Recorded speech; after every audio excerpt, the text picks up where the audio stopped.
जैसे भी एच.सी. वर्मा जी ने लल्लन टॉप पे जब बोला, जो न्यूटन, आइंस्टीन, हाइजेनबर्ग ने काम किया है हमारे जो ग्रंथ हैं उनमें वो नहीं है। तो एच.सी. वर्मा की जो बुक है कॉन्सेप्ट ऑफ फिजिक्स, उसमें उन्होंने कहा है कि ऋग्वेद में स्पीड ऑफ लाइट का मेंशन है। तो एच.सी. वर्मा ने भी वहाँ सूडो साइंस फैलाया। डाल दीजिए PIL एच.सी. वर्मा के अगेंस्ट, केस कर दीजिए उन पर। ओम इक्वल टू MC स्क्वायर। क्या आपने कभी इसके अराउंड सोचा? जो ओम is equal to MC square है, एक्चुअल में उसकी फाउंडेशन क्या है, अगर एक बार वो जान लेंगे उनके कम से कम 6-7 महीने खोटी हो जाएंगे। आज वो 6-7 महीने में खोटी करने आया हूँ। वेदों में ही या फिर और भी ग्रंथों में महर्षि दयानंद सरस्वती जी के पहले ऐसा कहीं भी नहीं माना गया है कि पृथ्वी गतिशील है। आप प्राचीन भाष्यकार सायण को देखिए, आप प्राचीन भाष्यकार वेंकट माधव को देखिए, सभी वेद भाष्यों में आपको पृथ्वी चलायमान मिलती है। सूर्य अपनी परिधि में घूमता है। सूर्य जो है उसको वेदों में लोक माना गया है, स्वामी दयानंद ने भी लोक माना है, और ये भी कहा है कि सूर्य पर प्रजा रहती है, जो अभी तक साइंस में नहीं मानी जाती है। भविष्य में कल को प्रूव हो जाए तो अब कोई कहेगा कि नहीं ये बाद में घुसा दी, पर ये अभी तक सत्यार्थ प्रकाश में या उनके वेद भाष्य में लिखी हुई है। साइंस को अप्लाइड साइंस में बदला जा सकता था, इस पर इतना काम क्यों नहीं हुआ? ये history of chemistry in ancient and medieval India है। 12th क्लास में अगर केमिस्ट्री की लेबोरेटरी देखी है तो सेम वैसे ही आपको ग्लास वेसल्स मिलते हैं। अब कुछ लोग कह सकते हैं कि ये तो आज की कॉपी लग रही है, लेकिन आज की कॉपी अगेन वही बात, कोई टाइम मशीन में जाकर के पहले तो नहीं बनाएगा ना, ये आपको आर्कियोलॉजिकली मिलता है। जब हम नेपच्यून की, यूरेनस की, प्लूटो की बात करते हैं और आपने उसमें श्वेत, श्यामा और तीक्ष्णा की बात की थी, जिन 2 श्लोकों को मैं यूरेनस और नेपच्यून बताना चाह रहा हूँ, एक्चुअल में उन दोनों ही श्लोक में श्वेत शब्द है, श्याम शब्द है ही नहीं। उसे जबरन मैंने एक नया प्लेनेट जोड़ने के लिए घुसा दिया।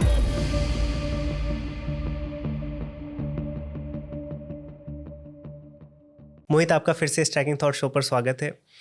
पिछली बार जब हम लोग जुड़े थे तो हमने आपको एक डिबेट फॉर्मेट पर बुलाया था, जहाँ पर हम वेद और विज्ञान पर चर्चा कर रहे थे, क्योंकि पिछले कई महीनों और वर्षों से ये बातें आनी शुरू हुई हैं कि वेद में विज्ञान है कि नहीं। उसमें कई बड़े बड़े मंचों से बहुत तरह के स्टेटमेंट्स आते हैं और उनका बहुत प्रभाव रहता है।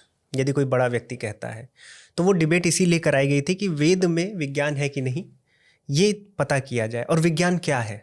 इसलिए हमने विज्ञान की तरफ से एक व्यक्ति को बुलाया और वेद की तरफ से। वो बहुत अच्छी डिबेट गई, उस पर बहुत अच्छी व्यूअरशिप भी आई है। उसके बाद से लगातार लोगों ने उसमें जो भी कहा गया उस पर अपने अपने विचार फिर से रखे हैं। तो मैं फिर से आपको बुलाया हूँ क्योंकि आपके जो मत थे उसमें, उस पर जो विचार आए हैं उसमें आपका खंडन किया गया है।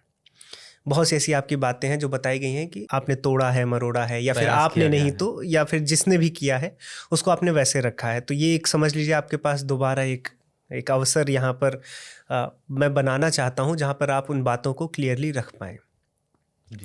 जैसे कि सबसे पहला जो आप पे आक्षेप ये लगा कि जब हम नेपच्यून की, यूरेनस की, प्लूटो की बात करते हैं और आपने उसमें श्वेत, श्यामा और तीक्ष्णा की बात की थी, तो ऐसा प्रमाण जो है, जो कि आप महाभारत और महाभारत की जो कमेंट्रीज हैं नीलकंठ जी की उससे देते हैं, उसमें ये बताया गया कि, और अर्पित जी ने ही बताया, हमारी टीम ने उनकी जो रिएक्शन वीडियोज़ हैं उनको देखा है, कि ऐसा है ही नहीं, श्वेत शब्द तो है ही नहीं, ये तो बस उसमें विज्ञान डालने के लिए बताया गया है। तो इस पर आप क्या कहते हैं? पहली बात तो ये कि यूरेनस, नेपच्यून और प्लूटो को लेकर के जो महाभारत के रेफरेंस वहाँ रखे गए थे वो एज ए रिफ्यूटल वहाँ पर रखे गए थे डिबेट में। वो डिबेट का मेन पोर्शन या मेन क्लेम नहीं था।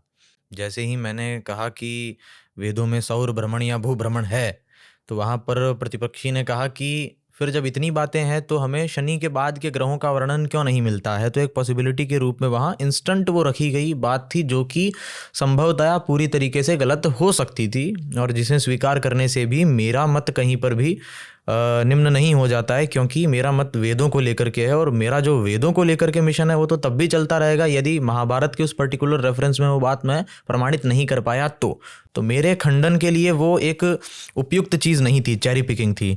लेकिन विनाश काले विपरीत बुद्धि, उसमें भी वो सही से खंडन नहीं कर पाए, जो कि हो सकता था लेकिन नहीं कर पाए। उन्होंने खंडन के लिए 2 तर्क इस्तेमाल किए। एक तो उन्होंने ये कहा कि जिन 2 श्लोकों को मैं यूरेनस और नेपच्यून बताना चाह रहा हूँ, एक्चुअल में उन दोनों ही श्लोक में श्वेत शब्द है, श्याम शब्द है ही नहीं। उसे जबरन मैंने एक नया प्लेनेट जोड़ने के लिए घुसा दिया। इसके लिए उन्होंने गीता प्रेस खोली और चेक किया तो वहाँ दोनों ही श्लोकों में श्वेत लिखा हुआ था। बट जब जाकर मैंने उसे चेक किया, वो यहाँ तो इस पर कुछ भी नहीं बोले थे, लेकिन उन्होंने जब एक और अपनी वीडियो बनाई, सेकंड वीडियो 2-3 महीने बाद में, तो उस वीडियो में उन्होंने ये तर्क रखा था। तो जब मैंने जाकर चेक किया तो बोरी क्रिटिकल एडिशन में जब मैंने देखा तो उन दोनों श्लोकों में, महाभारत के ही श्लोक में, मैं नीलकंठ की कमेंट्री पे जा ही नहीं रहा हूँ, वहाँ श्वेत और श्याम दोनों शब्द हैं।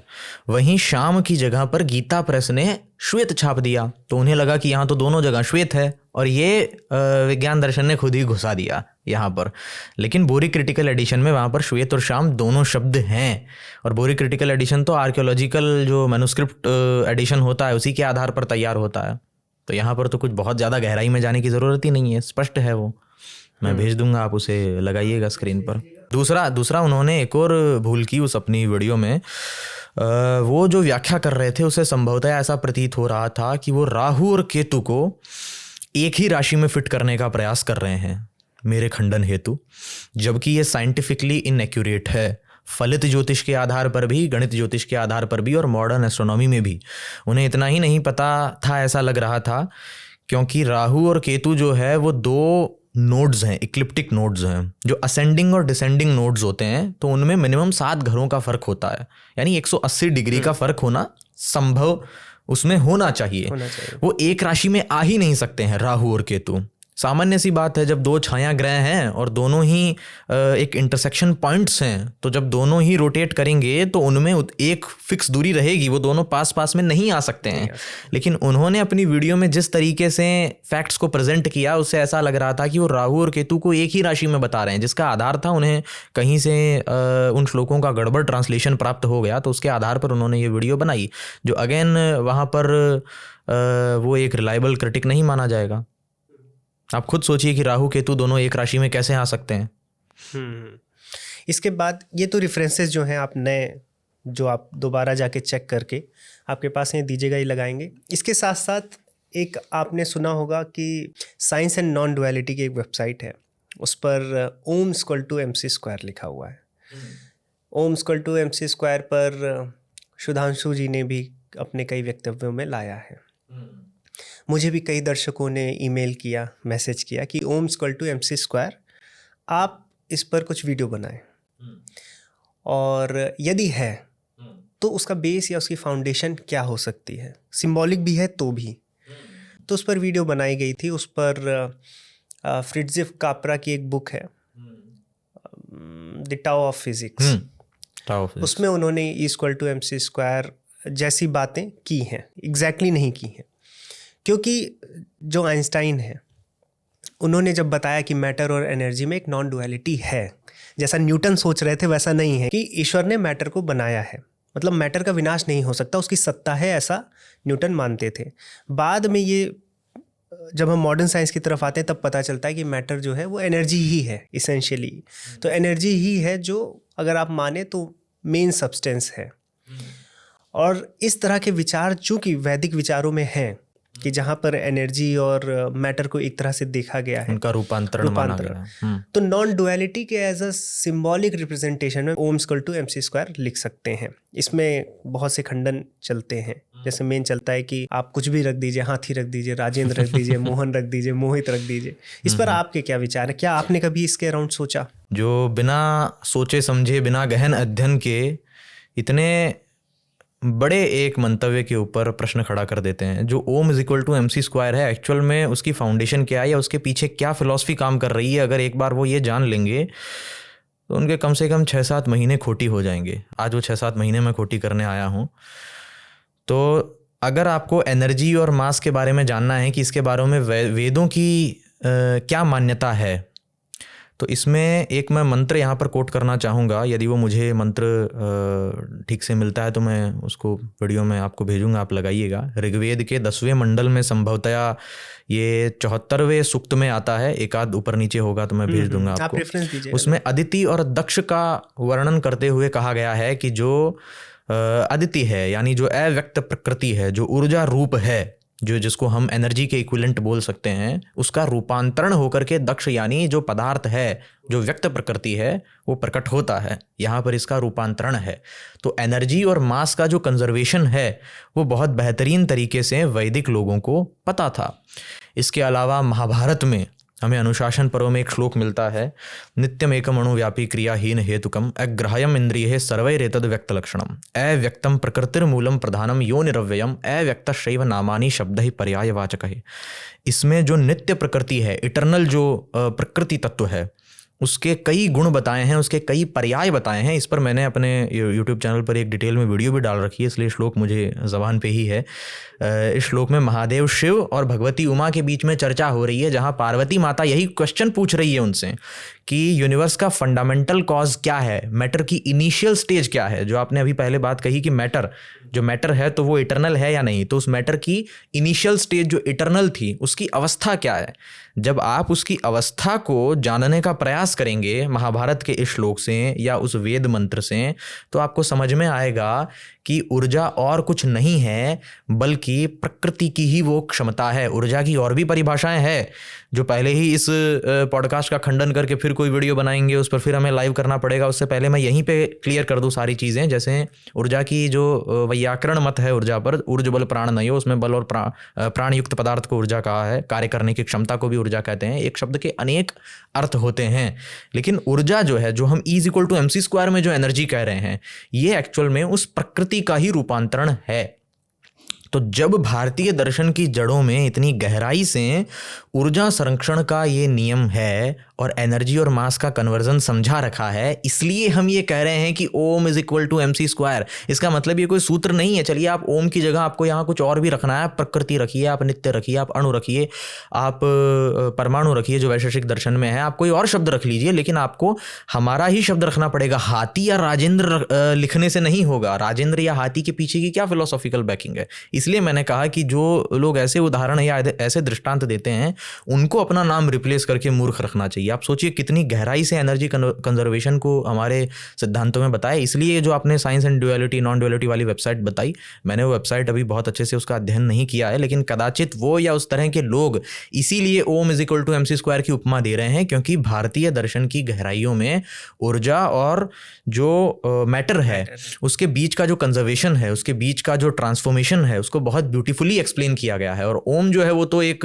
सुप्रीम कॉन्शियसनेस की तरह हम उसको उसका रिप्रेजेंटेशन करते ही हैं। और ओम तो बियॉन्ड है एनर्जी, अगर आप देखोगे तो = भी कहने की जरूरत नहीं है, ग्रेटर देन, हम तो ग्रेटर देन कह देंगे कि ओम तो उससे भी बियॉन्ड है। ओम का कई मंत्र ऐसे हैं जिनमें 1/4 बताया गया है जगत की जो क्रिया है, एनर्जी और मैटर। अब ये इसको लिखने का सेंस क्या था, इसको क्यों कहा गया, ये प्रदर्शित करने के लिए जो मैंने अभी बात समझाई 5 मिनट में 6 मिनट में, इसकी आप व्याख्या करने चलेंगे तो ये बहुत घंटों की हो जाएंगी।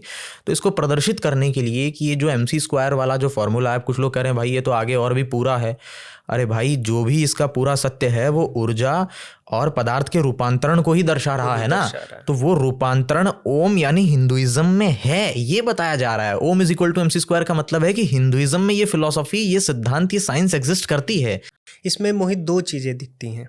एक तो ये दिखता है कि जैसे अगर आप ये स्टीरियोटाइप लाते हैं कि जो नास्तिक है वो ज़्यादा रैशनल वैज्ञानिक है। रैशनैलिटी और वैज्ञानिकता भी अलग चीज़ें हैं, एक साइंटिफिक मेथोडोलॉजी भी है, वो भी अलग है। और जो आस्तिक है वो उसके पास वो रैशनैलिटी और साइंटिफिक मेथड्स नहीं होंगे। और इसमें ये भी है, ऐसे भी आस्तिक मिलेंगे जो विज्ञान को रिडिक्यूल करते हैं, जो विज्ञान का बहुत ही मजाक उड़ाते हैं, ऐसे भी आस्तिक हैं। तो ये 4-5 चीज़ें हैं जिनको मिक्स की जाती हैं। नास्तिकों ने ये पकड़ा है, पहली बात तो नास्तिक भी क्लियर नहीं है कि एथिज्म क्या है, और जो एग्नोस्टिक एटीट्यूड है, फिलॉसफी है, वो क्या है, उसमें भी वो क्लियर नहीं रहते हैं। दूसरा ये, जैसे हमने बताया कि जब आपको दर्शन, धर्म और जिसका आप खंडन कर रहे हैं उसका ज्ञान नहीं होता तो आप बहुत जल्दी इन्फ्लुएंस होते हैं। जैसे भी H.C. वर्मा जी ने ललन टॉप पे जब बोला कि जो न्यूटन ने किया है, जो श्रोडिंगर ने किया है, जो हाइजेनबर्ग ने किया, जो एक पूरा मैथमेटिकल स्ट्रक्चर है, वो हमारे ग्रंथों में नहीं है। अच्छा, ये बात तो पकड़ ली इन लोगों ने, इस बात को पकड़ के पूरा नाच गए कि नहीं, सनातन धर्म में नहीं है। H.C. वर्मा जैसे फिजिसिस्ट और फिजिक्स के टीचर ने ऐसा कहा है। लेकिन पूरा पॉडकास्ट देखे होते तो H.C. वर्मा चीज़ें और जो बोली हैं उस पर नहीं बात करेंगे। अब H.C. वर्मा जी ने जो ये कहा, तो वो डेफिनेटली हम इस बात को एक्सेप्ट करते हैं कि जो साइंटिफिक मेथोडोलॉजी है वो ऋषियों की रही ही नहीं है। ऑब्वियसली वो इक्वेशंस तो नहीं मिलेंगी। हमारा जो कंपैरिजन हो रहा है वो कंपैरिजन फिलोसॉफिकल जो कॉन्सिक्वेंसेस हैं थेरीज के, कि अगर क्वांटम फिजिक्स आगे बढ़ती अपने मैथमेटिकल मॉडल पे, और उससे जो एक प्रकृति को लेकर, जो रियलिटी को लेकर जो भी अपना वो मत देते हैं, क्या वो मत वैसा मिलता है कि नहीं, इस पर चर्चा होती है। तो इसका भी ज्ञान नहीं है। एस.सी. वर्मा वाला जो स्टेटमेंट है, आप यहाँ से कुछ उस पर बात करिए कि उससे लोगों को क्या समझ आई, विशेषकर जो आस्तिक हैं, क्योंकि उनको लग रहा है कि अगर ऐसा टीचर, ऐसा फिजिसिस्ट ऐसी बात करता है कि वेदों में या हमारे ग्रंथों में जो न्यूटन ने किया है, जो कॉपरनिकस ने किया या आगे काम हुआ है, वो काम नहीं है, इसका क्या अर्थ लेना चाहिए, और क्या अर्थ लेना चाहिए नहीं, क्या अर्थ एस.सी. वर्मा जी का था, ये समझना बहुत इंपॉर्टेंट है। क्रमवार चलते हैं। एक तो ये कि भले एच.सी. वर्मा ने यहाँ जो बात कही है वो काफ़ी ठीक है, लेकिन फिर भी ये हमारे दिमाग में होना चाहिए कि एच.सी. वर्मा ने कहा है इसीलिए वो सच है, ऐसा ज़रूरी नहीं है। कोई भी बात कितना भी बड़ा वैज्ञानिक कहे, हो सकता है वो गलत हो। कोई भी बात कितना ही छोटा व्यक्ति कहे, हो सकता है वो सही हो। लेकिन एच.सी. वर्मा की ही अब बात चली है, तो एच.सी. वर्मा की जो बुक है कॉन्सेप्ट ऑफ फिजिक्स, उसमें जो चैप्टर है लाइट, उसमें उन्होंने सायणाचार्य की पंक्ति को उद्धृत करते हुए कहा है कि ऋग्वेद में स्पीड ऑफ लाइट का मेंशन है। अब कह रहे हैं नहीं, वो उन्होंने किसी और ऑथर को कोट किया, बट किया तो अपनी बुक में ही है ना, उसको प्रमोट तो वो कर ही रहे हैं ना। कोट तो हम भी बहुत लोगों को करते हैं पॉडकास्ट में, लेकिन उसका खंडन तो हमारे ही ऊपर किया जाता है कि आप क्यों सूडो साइंस फैला रहे हो। तो एच.सी. वर्मा ने भी वहाँ सूडो साइंस फैलाया, डाल दीजिए PIL एच.सी. वर्मा के अगेंस्ट, या फिर केस कर दीजिए उन पर, है ना। अब वो एक स्केप्टिक पर्सन है, कई लोग उनको ईमेल भी कर देते हैं, तो वो कहते हैं कि हाँ मैं इस पे सोचूंगा। मैं भी उनको ईमेल कर दूंगा कि नहीं नहीं इसमें ऐसा है, तो वो कहेंगे हाँ मैं फिर से सोचूंगा। वो एक स्केप्टिक पर्सन है, तो वो ये बोलेंगे। बट उन्होंने अपनी बुक में मेंशन किया है, पॉडकास्ट की बात नहीं कर रहा हूँ मैं, कि ऋग्वेद में स्पीड ऑफ लाइट है। मैंने नहीं कहा है, आपने नहीं कहा है, एच.सी. वर्मा ने कहा है। यानी वेदों में विज्ञान एच.सी. वर्मा मान रहे हैं। थोड़ा माने, ज़्यादा माने, कम माने, 1 माने, 2 माने, वो विषय नहीं है, लेकिन वेदों में विज्ञान एच.सी. वर्मा मान रहे हैं, ये आपको स्पष्ट दिख रहा है। अब उन्होंने जो कही है इरविन श्रोडिंगर वाली या मैक्स प्लैंक या हाइजेनबर्ग वाली बात, तो उसका अर्थ ये है कि हाइजेनबर्ग या श्रोडिंगर के जो हमें इक्वेशंस मिलती है, चाहे वेव इक्वेशन मान लीजिए या और भी जितनी इक्वेशन मिलती है, तो इक्वेशन उन्होंने जिस मैथमेटिकल फॉर्मेट में की है, भले उन्होंने वेदों से प्रभावित होकर वो की, वो खुद उनके वर्क में हमें मिलता है, लेकिन एज इट इज़ जो उनका वर्क है वो हमें वेदों में नहीं मिलता है। इवन उसी वर्क को 50,000 तरीके से किया जा सकता है। सत्य एक है, लेकिन उसे अलग अलग प्रकार से व्यक्त किया जा सकता है। हो सकता है कि अगर एक हाइपोथेटिकल सिचुएशन लूँ कि हमारी तरह और सैकड़ों प्लैनेट्स होंगे, तो उसी सत्य के लिए डिफरेंट टाइप ऑफ इक्वेशंस होंगी, उनकी भाषा में, उनके एक्सियम्स में, उनके वर्ड्स में, उनके सिंबल्स में। कोई ना कोई फॉर्मल स्ट्रक्चर होगा जिसमें उसको समझ रहे हैं, व्यक्त करेंगे। तो वो जो जिस भाषा में उन्होंने व्यक्त किया है, वो कार्य आपको वेदों में नहीं मिलेगा। वस्तुतः हो सकता है कि वो सत्य वेदों में हो किसी और फॉर्मेट में, या उससे भी अल्टीमेट रियलिटी में, और उससे अल्टीमेट रियलिटी में है तभी तो हम कह रहे हैं ना कि वेद की छाया हेल्प कर सकती है। और जो एंटी रियलिज्म में जो थियरीज आ रही है साइंस में, क्वांटम में जो कॉन्सिक्वेंसेज आ रहे हैं, फिलोसॉफिकल कॉन्सिक्वेंसेज आ रहे हैं, उनको रिजॉल्व करने में वेद हेल्प कर सकते हैं, या उपनिषद हेल्प कर सकते हैं। पहले भी किए हैं, आगे भी कर सकते हैं। टेक्नोलॉजी वेदों का बहुत खास विषय नहीं रहा है, साइंस रहा है, एथिक्स रहा है, मोरालिटी रहा है, आध्यात्म रहा है, सत्य विद्याएं रही है जो मोक्षदायी है। टेक्नोलॉजी भटकाती है, इसलिए टेक्नोलॉजी नहीं रही है।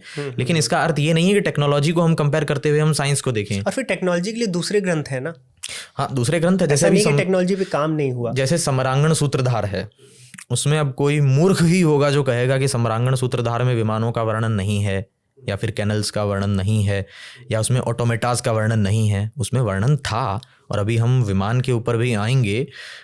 विमान बनने से पहले की कुछ मैं लेटर्स दिखाऊंगा आपको, कुछ लेटर्स पे हम बात करेंगे।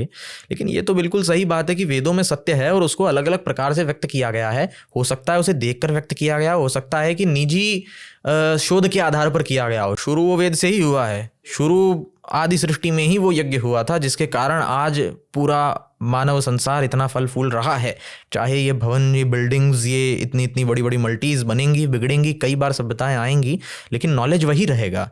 उसी फॉर्म में वो बार बार व्यक्त हुआ है। इसलिए वो एज इट इज़ वर्क उसमें अगर कोई ढूंढे और कोई कहे कि नहीं जी ये तो यहाँ पर है, देखो ये तो AI है या फिर रोबोटिक्स है, ये तो संजय के पास में था, टीवी लगा हुआ था, ये सब सूडो साइंस है। ऐसी बातों को काउंटर करने के लिए उस सेंस में उन्होंने ये बात कही होगी, मुझे ऐसा लगता है, या मैं तो इसी सेंस में कहूँगा। एच.सी. वर्मा जी ने ये क्लियर किया कि कोई ये ना समझ ले, और ज़्यादातर हिंदू ये समझते हैं, जो कि गलत है, कि न्यूटन ने कुछ नहीं किया। हाइजेनबर्ग ने कुछ नहीं किया, उल्टा श्रोडिंगर ने कुछ नहीं किया, वो चुरा लिया, ऐसा कुछ नहीं है भाई। उल्टा हाइजेनबर्ग और श्रोडिंगर वगैरह ने तो स्वतंत्र रूप से अपना कार्य किया, वो एज इट इज हमको नहीं मिलता है। न्यूटन का तो वर्क जो कैलकुलस का है वो हमें केरला स्कूल ऑफ एस्ट्रोनॉमी में मिलता है, लेकिन फिर भी हम ये नहीं कह सकते कि न्यूटन ने कुछ नहीं किया।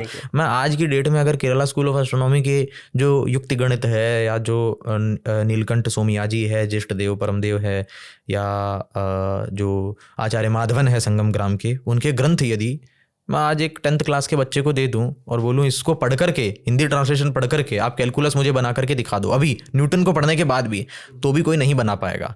तो अगर वो वर्क न्यूटन तक पहुंचा भी है तो भी न्यूटन एक जीनियस थे, बहुत ब्रिलियंट व्यक्ति थे कि उन्होंने वहां से कैलकुलस, लिटरली न्यूटन के गणित से हमें फिजिक्स की ब्रांचेस निकलती हुई दिखाई देती है। न्यूटन ने राज किया है, न्यूटन ने राज किया है, और न्यूटन बुद्धिमान व्यक्ति थे, मूर्ख नहीं थे।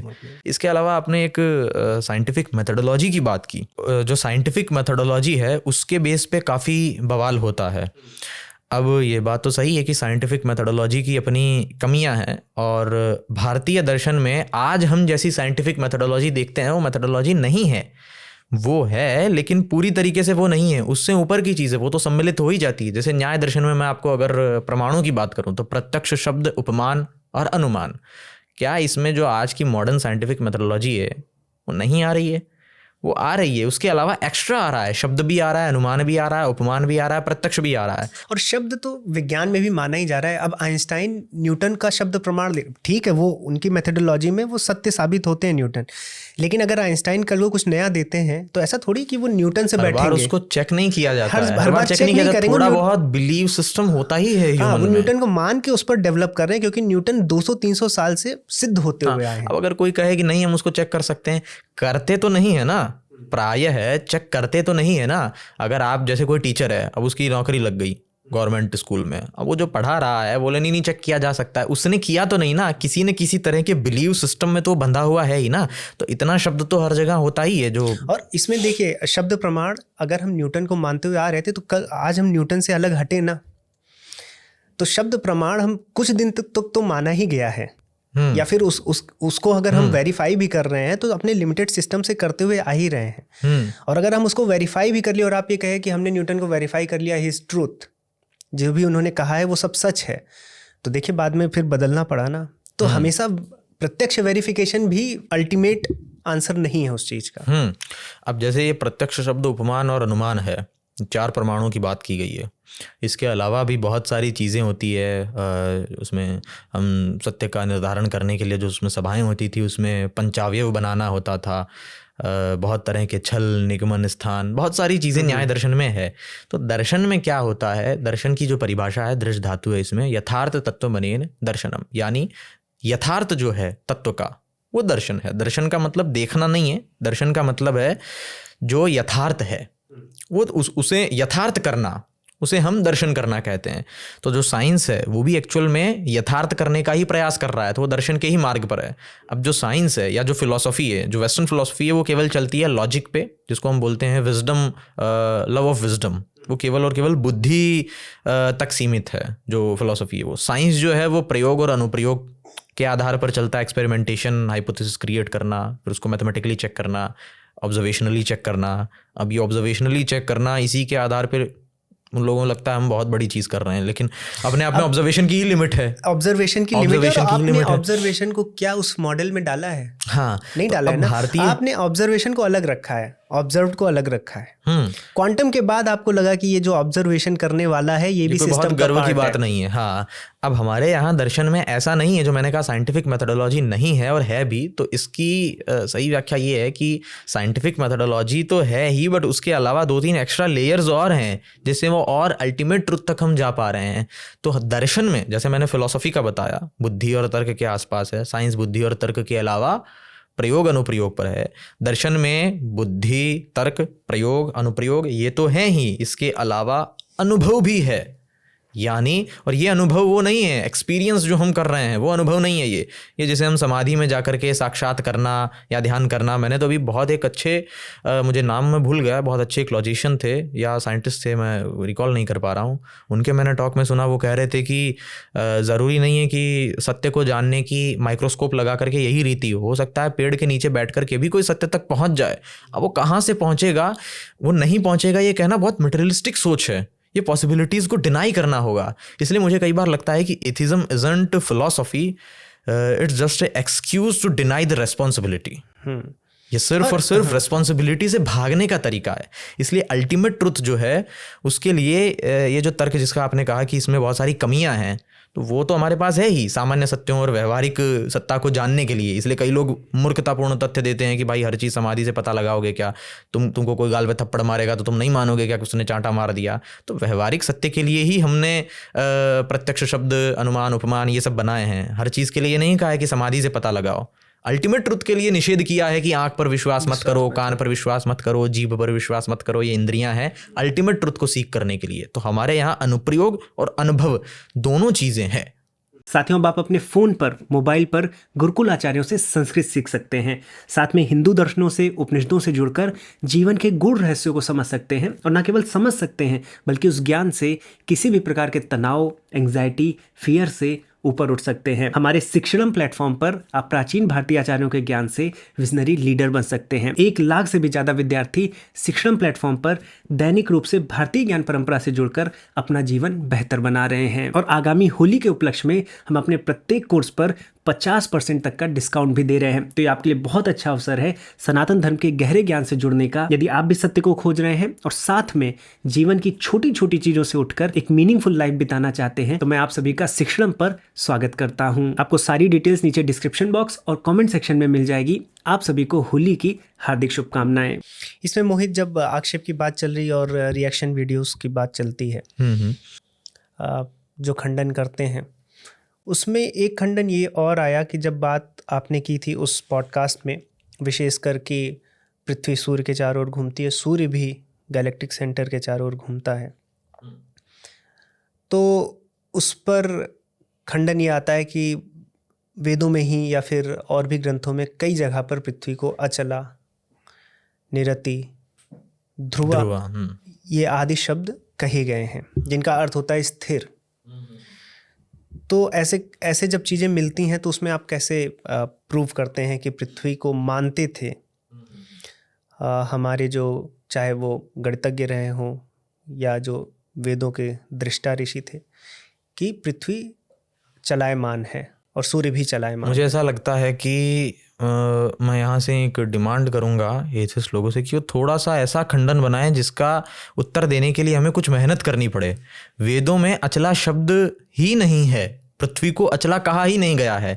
अब ये वैसी बात हो गई जैसे उन्होंने कहा कि श्वेत शब्द ही मिलता है, श्याम शब्द नहीं मिलता। अब बुरी क्रिटिकल एडिशन खोला, उसमें श्वेत और श्याम दोनों मिल गया। अब आप बताइए इस पर हम और क्या चर्चा करें? इतना आसान क्रिटिक इसका हो जा रहा है। अब वैसे ही कोई कह रहा है कि वेदों में पृथ्वी को अचला कहा है। अब वेदों में पृथ्वी को अचला वास्तव में कहा ही नहीं है, ये और अन्य ग्रंथों में या लोक व्यवहार में कहा जाता होगा, लेकिन वेदों में पृथ्वी को अचला नहीं कहा है। अब इसके लिए हम क्या मेहनत करें? तो ये मेरी एक डिमांड है एथिस्ट लोगों से कि जब भी वो ऐसा कोई क्रिटिक बनाएं तो थोड़ी सी उस पर मेहनत करें। हम ये कहते हैं लोक व्यवहार में कि अचला इसलिए कहा है क्योंकि वो धरती के रिलेटिव अचला है, लेकिन ये कहने की भी आवश्यकता नहीं है क्योंकि वेदों में अचला शब्द ही नहीं है। हाँ, वेदों में ध्रुवा और निरति शब्द ज़रूर है। तो ध्रुवा शब्द का अर्थ होता है अटल होना, ध्रुव होना। जैसे ध्रुव तारा है तो वो तो चलता है, लेकिन उसको हम ध्रुव कहते हैं।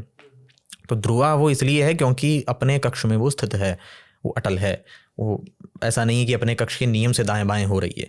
और निरति का अर्थ वो कह रहे हैं गति नहीं है, ऐसा निरति का अर्थ, जबकि निरति का अर्थ है नियमेन रमणात्। और ये स्कंद स्वामी ने जो निरुक्त का भाष्य किया है उसमें निरति का अर्थ ये लिखा हुआ है, यानी जो नियम पूर्वक गति करती है वो निरति है। तो वो निरति को उठा रहे हैं ये बताने के लिए कि धरती स्थिर है, जबकि निरति से प्रूव क्या हो जा रहा है कि धरती चक्कर लगा रही है। तो आप ये बताइए कि वो खंडन कर रहे हैं, हमारा काम और आसान कर रहे हैं, हमारा प्रचार कर रहे हैं। और इसमें मुझे ये समझना है कि जब आप किसी का खंडन कर रहे हैं, किसी सब्जेक्ट विषय वस्तु का कर रहे हैं, तो उसे पढ़ ले, उसे राइट, आप उसको तुरंत का तुरंत पहले किनारे कर देते हैं। पहले तो आप बिलीव ही नहीं करते हैं कि ऐसा कुछ धर्म में होगा, तो जब आपने बिलीव ही नहीं किया तो आप पहले ही बायस हो गए। आप पहले पढ़ लीजिए, आप पहले दर्शनों को पढ़ लीजिए, आप पहले ये वैदिक वैसी ग्रंथों बात को हो गई पढ़ जैसे मान लीजिए। लीजिए मुझे ये कहना है कि गति या जो मोशन है वो रिलेटिव नहीं होता है, वो सापेक्ष नहीं होता है। तो कोई पूछे कि कैसे मान लूँ, मैं तो कहूँ जाओ भाई थ्योरी ऑफ रिलेटिविटी पढ़ लो। ये वही बात हो गई कि भाई हम कह रहे हैं वेदों में धरती जो है वो गतिशील है, वो कह रहे हैं कि निरति कहा है वेदों में, तो निरति का अर्थ ही है जो नियम से रमण करती है। तो आप तो हमारे ही पक्ष में तर्क दे रहे हो।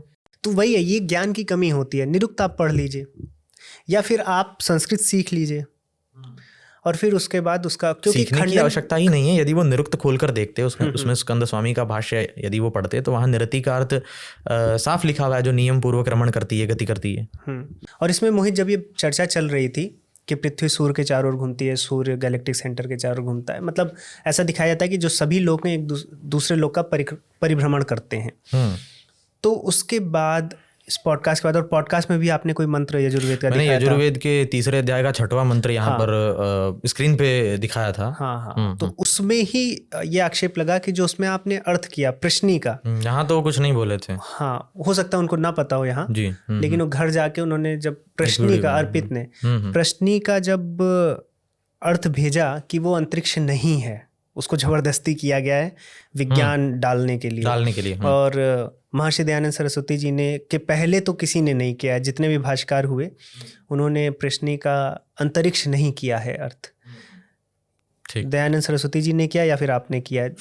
किसी ने किया है जबरदस्ती विज्ञान डालने के लिए। तो इस पर क्या कहना है? उनका कहना था अपनी वीडियो में कि स्वामी दयानंद ने प्रश्नी का अर्थ जबरन अंतरिक्ष कर दिया, जबकि उससे पहले ऐसा अर्थ किसी ने नहीं किया है, निरुक्त आदि में भी नहीं है, और ये परंपरा से विरुद्ध उन्होंने अर्थ किया है, शायद साइंस घुसाने के लिए। तो अगेन मैं ये कहूँगा, इसके लिए फिर से कोई ज़्यादा मेहनत करने की ज़रूरत नहीं है। सायणाचार्य के ऋग्वेद भाष्य में 6वें मंडल के 66वें सूक्त का पहला मंत्र यदि आप देखेंगे तो उस भाष्य में सायणाचार्य ने प्रश्नी का अर्थ अंतरिक्ष किया है। और सायणाचार्य बहुत पहले के भाष्यकार हैं, 14th सेंचुरी या 13th सेंचुरी के अराउंड उनका काल माना जाता है। तो स्वामी दयानंद ने प्रश्नी का अर्थ अंतरिक्ष साइंस घुसाने के लिए अगर किया है, उनके टाइम में साइंस चल रही थी, तो सायणाचार्य के समय में तो नहीं चल रही थी साइंस ऐसी। और प्रश्नी का अर्थ निघंटु में भी आपको अंतरिक्ष मिलता है, प्रश्नी का अर्थ निरुक्त में भी द्युलोक के अर्थ में मिलता है। तो निरुक्त में भी इसका पर्याय मिलता है, निघंटु में स्पष्ट मिलता है शब्दकोश, जो एक वैदिक शब्दकोश है, और सायणाचार्य के भी ग्रंथों में प्रश्नी का अर्थ अंतरिक्ष मिलता है। तो ये जो उन्होंने खंडन किया ये क्रेडिबल नहीं माना जाएगा। और इसमें मोहित एक पेन पॉइंट और है। पेन पॉइंट ये है कि जो भी आप रेफरेंस देते हैं वो ऋग्वेद आदि भाष्य भूमिका है या आर्य समाज के जो ग्रंथ हैं या दयानंद सरस्वती जी का जो भाष्य है वो आप दे देते हैं। और जैसे अगर आप बोल रहे हैं कि सूर्य भी परिभ्रमण करता है सारे प्लैनेट्स को लेकर, तो ये तो आज जो पता चला है उसको दयानंद सरस्वती जी ने किसी तरह से, आप या तो उसको मिस इंटरप्रेट कर रहे हैं या तो उन्होंने किया है। क्योंकि हमेशा से ये माना गया है कि अगर हम सूर्य के भ्रमण की बात करते हैं तो वो पृथ्वी के सापेक्ष हमें दिखता है कि सूर्य अस्त होता है, उदय होता है। इसलिए पुराने लोगों को यही पता था कि सूर्य भ्रमण करता है, पृथ्वी अचला है या फिर पृथ्वी स्थिर है। क्योंकि इसके पहले, मतलब महर्षि दयानंद सरस्वती जी के पहले ऐसा कहीं भी नहीं माना गया है कि पृथ्वी गतिशील है। तो ये एक पेन पॉइंट है जो लगातार उठता है। ये भी बहुत बड़ी बेवकूफ़ी है कि स्वामी दयानंद से पहले किसी ने भी ऐसा नहीं माना है। स्वामी दयानंद अभी लेटेस्ट आधुनिक भारत के बहुत बड़े संत हुए, और अरविंदो जो विदेश से पढ़ाई करके आए थे, यहाँ आकर उन्होंने संस्कृत पढ़ी, तो यहाँ आते ही उन्होंने काफ़ी तारीफ़ की स्वामी दयानंद की कि वेदों को लेकर के उन्होंने बहुत उत्कृष्ट कार्य किया है। इसलिए स्वामी दयानंद का कोई आर्य समाज से वैसा संबंध नहीं है जैसा संबंध उनका वैदिक धर्म से, सनातन धर्म से, हिंदू धर्म से है। आर्य समाज तो उनकी एक संस्था हो गई है। उसी तरह से है जैसे आपका संबंध हाइपर क्विस्ट से वैसा नहीं है जैसा आपके परिवार से है। तो आर्य समाज उनकी एक संस्था थी। तो इसका अर्थ ये नहीं है कि उनके बारे में और कोई भी कोट नहीं कर सकता है। तो हमें स्वामी दयानंद को सिद्ध नहीं करना है, वेदों को सिद्ध करना है। तो ये तो कुछ और पॉइंट नहीं मिलता है, तो बस ये एक उठाने का या उछालने का तरीका होता है। आपको पृथ्वी चलायमान पौराणिक भाष्यकारों में भी मिलेगी। वेद की परंपरा तो इतनी सुदृढ़ है कि जिन भाष्यकारों के पूरे रेफरेंसेस को हम माने या न माने, लेकिन भूभ्रमण इतना अटल सत्य है कि वो आपको हर भाष्यकार में ऑलमोस्ट मिल जाएगा। आप प्राचीन भाष्यकार सायण को देखिए, आप प्राचीन भाष्यकार वेंकट माधव को देखिए, आप स्कंद स्वामी का निरुक्त भाष्य देखिए, या चाहे आप आचार्य मुदगल का भाष्य देखिए, सभी वेद भाष्यों में आपको पृथ्वी चलायमान मिलती है। आप कहें तो मैं कुछ रेफरेंस सुना देता हूँ और इनको देखना चाहिए भूभ्रमण के बारे में। ऋग्वेद के 1:164-14, ऋग्वेद के 3:30-9 में वेंकट माधव के भाष्य में हमें पृथ्वी को चलायमान बताया हुआ मिलता है। फिर इसके अलावा ऋग्वेद के 3:30-9 में ही और ऋग्वेद के 5:84-2 में यानी 5.84.2 में सायणाचार्य ने भी पृथ्वी को चलायमान कहा है, ये भी महर्षि दयानंद से पहले के। और जो मैंने ऋग्वेद 5:84-2 बोला सायणाचार्य का भाष्य, इसके आचार्य मुदगल एक प्राचीन भाष्यकार हुए हैं, उनके भाष्य में भी हमको पृथ्वी चलायमान मिलती है, जो कि स्वामी दयानंद से सब पहले के भाष्यकार हैं। तो ये कहना कि स्वामी दयानंद ने ही ये बात बताई और उससे पहले तो वेदों की परंपरा ही ऐसी नहीं रही है, अरे भाई पूरे सनातनियों की ये परंपरा रही है भूभ्रमण की, और वेद परंपरा में तो स्पष्ट रूप से पृथ्वी को चलायमान कहा है। आर्यभट्ट ने माना है, आर्यभट्ट ने माना है, पर भी घूमता हुआ मानते थे। पर चलिए, आर्यभट्ट जो है एक आचार्य थे और कई आचार्य मानते थे, कई नहीं मानते थे, तो हम उस विवाद में नहीं जाएंगे। लेकिन वेदों की सत्ता पर यदि बात चल रही है कि वेद भाष्यकारों पर ही तो ये बात उठी है कि स्वामी दयानंद ने पहली बार ऐसा अर्थ कर दिया, तो वेद भाष्यकारों की तो मैंने अभी लंबी परंपरा दिखाई, उसमें पृथ्वी को चलायमान माना है। और अगर पृथ्वी को चलायमान माना है और फिर सूर्य को चलायमान माना जा रहा है, तो हम ये नहीं कह सकते हैं कि पृथ्वी के चारों ओर उसको घुमा हुआ माना जा रहा है। दोनों को स्वतंत्र रूप से घुमा हुआ मानना हमें पड़ेगा। अब चलिए इसके बारे में भी एक एम्पेरिकल चीज़ दिखा देता हूँ। उन्होंने सत्यार्थ प्रकाश के अष्टम समोल्लास से भी दिखाते हुए कुछ प्रश्न उठाए। तो इस पृष्ठ को आज हम थोड़ा पूरा पढ़ लेते हैं कि यहाँ क्या लिखा हुआ है। इससे स्पष्ट हो जाएगा कि सूरज गैलेक्सी के चारों ओर या अंतरिक्ष में कहाँ भ्रमण कर रहा है, कहाँ नहीं। तो अष्टम समोल्लास में सत्यार्थ प्रकाश में ये प्रश्न है कि पृथ्व्यादि लोग घूमते हैं व स्थिर, तो उत्तर में वो लिखते हैं घूमते हैं। फिर प्रश्न, कितने ही लोग कहते हैं सूर्य घूमता है और पृथ्वी नहीं घूमती, यानी पृथ्वी स्थिर है और सूर्य उसके चारों ओर घूमता है। दूसरे कहते हैं पृथ्वी घूमती है और सूर्य नहीं घूमता, इनमें सत्य क्या माना जाए। एक तो क्रिश्चियंस लोग जो मानते थे कि भाई पृथ्वी स्थिर है और सूर्य चारों ओर घूम रहा है, तो एक तो वो लोग मानते हैं कि लेटेस्ट साइंस ने ऐसा बताया है, उस समय की साइंस ने, कि भाई पृथ्वी जो है वो स्थिर है, पृथ्वी जो है वो घूमती है और सूर्य जो है वो स्थिर है। तो इसके उत्तर में इनको कहना चाहिए था, अगर ये साइंस को कॉपी कर रहे थे, भाई दूसरी वाली बात सही है। लेकिन ये क्या कह रहे हैं, ये दोनों आधे झूठे हैं, ये दोनों आधे झूठे हैं, क्योंकि वेद में लिखा है आयम गौ प्रश्नीर ऐसा करके, इन्होंने जो मंत्र मैंने पिछले पॉडकास्ट में दिया था, तो वो मंत्र यहाँ पर उद्धृत है। फिर अर्थात उसका अर्थ यहाँ पर लिखते हुए उन्होंने लिखा है, अर्थात यह है भूगोल जल के सहित सूर्य के चारों ओर घूमता है, इसलिए भूमि घुमा करती है। फिर आ कृष्णेन रजसा वर्तमानो करके एक और मंत्र दिया है, जिसके खंडन में अर्पित जी ने वीडियो में कहा कि कृष्णेन शब्द जो यहाँ पर है, इसका अर्थ जबरदस्ती आकर्षण कर दिया है, जबकि कृष्ण का अर्थ ये नहीं होता है। पर ये बहुत हास्यास्पद है। देखिए, आपको भी यहाँ हंसी आ गई, क्योंकि कृष्ण का अर्थ ही होता है खींचना। इसीलिए कृष्ण का अर्थ काला होता है, क्योंकि काला रंग सभी रंगों को खींच लेता है, और खींचना ही अर्थ होता है आकर्षण का। इसमें आंग उपसर्ग लग गया, ही उससे आ रहा है। आकर्षण शब्द ही कृष्ण शब्द में जो धातु है उससे ही आ रहा है। कृष्ण धातु का अर्थ ही होता है खींचना। इसलिए ये बहुत हास्यास्पद खंडन है। यदि हमको गुरुकुल के आचार्य देख रहे होंगे, बोलेंगे भाई किन लोगों का खंडन कर रहे हो, तो बहुत मूर्खतापूर्ण क्रिटिक है। तो इसके अर्थ में फिर वो लिखते हैं, इस पूरे पृष्ठ को आप लगा दीजिएगा, जो सविता अर्थात सूर्य वर्षादि का कर्ता, प्रकाश स्वरूप, तेजोमय रमणीय स्वरूप के साथ वर्तमान सब प्राणी प्राणियों के अमृत वृष्टि व किरण द्वारा अमृत का प्रवेश करा, और सब मूर्तिमान द्रव्यों को दिखलाता हुआ सब लोगों के साथ आकर्षण गुण से, आकर्षण गुण यानी ग्रेविटेशनल फोर्स, आकर्षण गुण से सह वर्तमान, अब आगे वाला ध्यान से सुनिएगा, सह वर्तमान अपनी परिधि में घूमता है। कौन? सूर्य अपनी परिधि में घूमता है। अब कुछ लोग ये भी प्रश्न कर रहे थे मुझसे कि सूरज मूव कर रहा है अंतरिक्ष में, तो हम इसको आकाशगंगा क्यों माने। हम ये कह देंगे कि भाई अंतरिक्ष में तो सीधे सीधे पैरेलल एक लाइन में चल रहा है, एक चक्कर नहीं लगा रहा। अब यहाँ क्या लिखा है, अपनी परिधि में घूमता है। परिधि का अर्थ क्या होता है? सरकमफेरेंस। और परिधि सीधे चलने को नहीं कहते हैं, परिधि गोल गोल चक्कर लगाने को कहते हैं। और जहाँ परिधि होगी वहाँ उसका केंद्र भी होगा। परिधि तभी तो बनेगी जब केंद्र होगा, वहाँ से रेडियस निकलेगा, त्रिज्या निकलेगी, तभी तो परिधि बनेगी। तो उसका कोई ना कोई केंद्र है। तो केंद्र है तो गैलेक्टिक पॉइंट बोलो, आप उसको ब्लैक होल बोलो, जो बोलना है बोलो। परिधि में घूमता है, किंतु किसी लोक के चारों ओर नहीं घूमता। ये भी उन्होंने अपनी वीडियो में कहा कि वो किसी लोक के चारों ओर नहीं घूमता, ऐसा स्वामी दयानंद ने कहा है। तो देखो इन्होंने तो ऐसा कहा, आप तो कह रहे हो गैलेक्टिक सेंटर के चारों ओर घूमता है। अरे तो भाई गैलेक्टिक सेंटर कोई लोक है क्या? लोक का अर्थ होता है जहाँ प्रजा निवास करती है, जहाँ पॉपुलेशन रहती है, उसे हम संस्कृत में लोक कहते हैं। तो गैलेक्टिक सेंटर या ब्लैक होल में क्या कोई लोग रहते हैं? कितनी एक्यूरेट बात लिखी है, जितनी हमने उस पॉडकास्ट में बताई भी नहीं थी उतना प्रचार कर करके ये अपनी वीडियो में बता रहे हैं। फिर आगे दूसरा विषय है, फिर आगे इन्होंने ये भी लिखा है जैसे यह चंद्रलोक सूर्य से प्रकाशित होता है, चंद्रलोक सूर्य से प्रकाशित होता है, ये भी कह दिया। सूर्य प्रकाशक है, दूसरे सब लोकांतर प्रकाश्य, मतलब सूर्य प्रकाश करता है और दूसरे प्रकाश को एब्जॉर्व करते हैं। फिर इसके बाद इसको सुनिएगा, इससे पूरा क्लियर हो जाएगा कि सूर्य को चारों ओर घूमते हुए देख करके वो ये बात लिख रहे हैं या कैसे लिख रहे हैं। परंतु रात और दिन सर्वदा वर्तमान रहते हैं, क्योंकि पृथ्वी लोक घूमकर जितना भाग सूर्य के सामने आता है उतने में दिन, और जितना पृष्ठ में अर्थात आड़ में होता है उतने में रात, अर्थात उदय अस्त संध्या मध्याह्न मध्यरात्रि आदि जितने कालावयव हैं वह देश देशांतरों में सदा वर्तमान रहते हैं।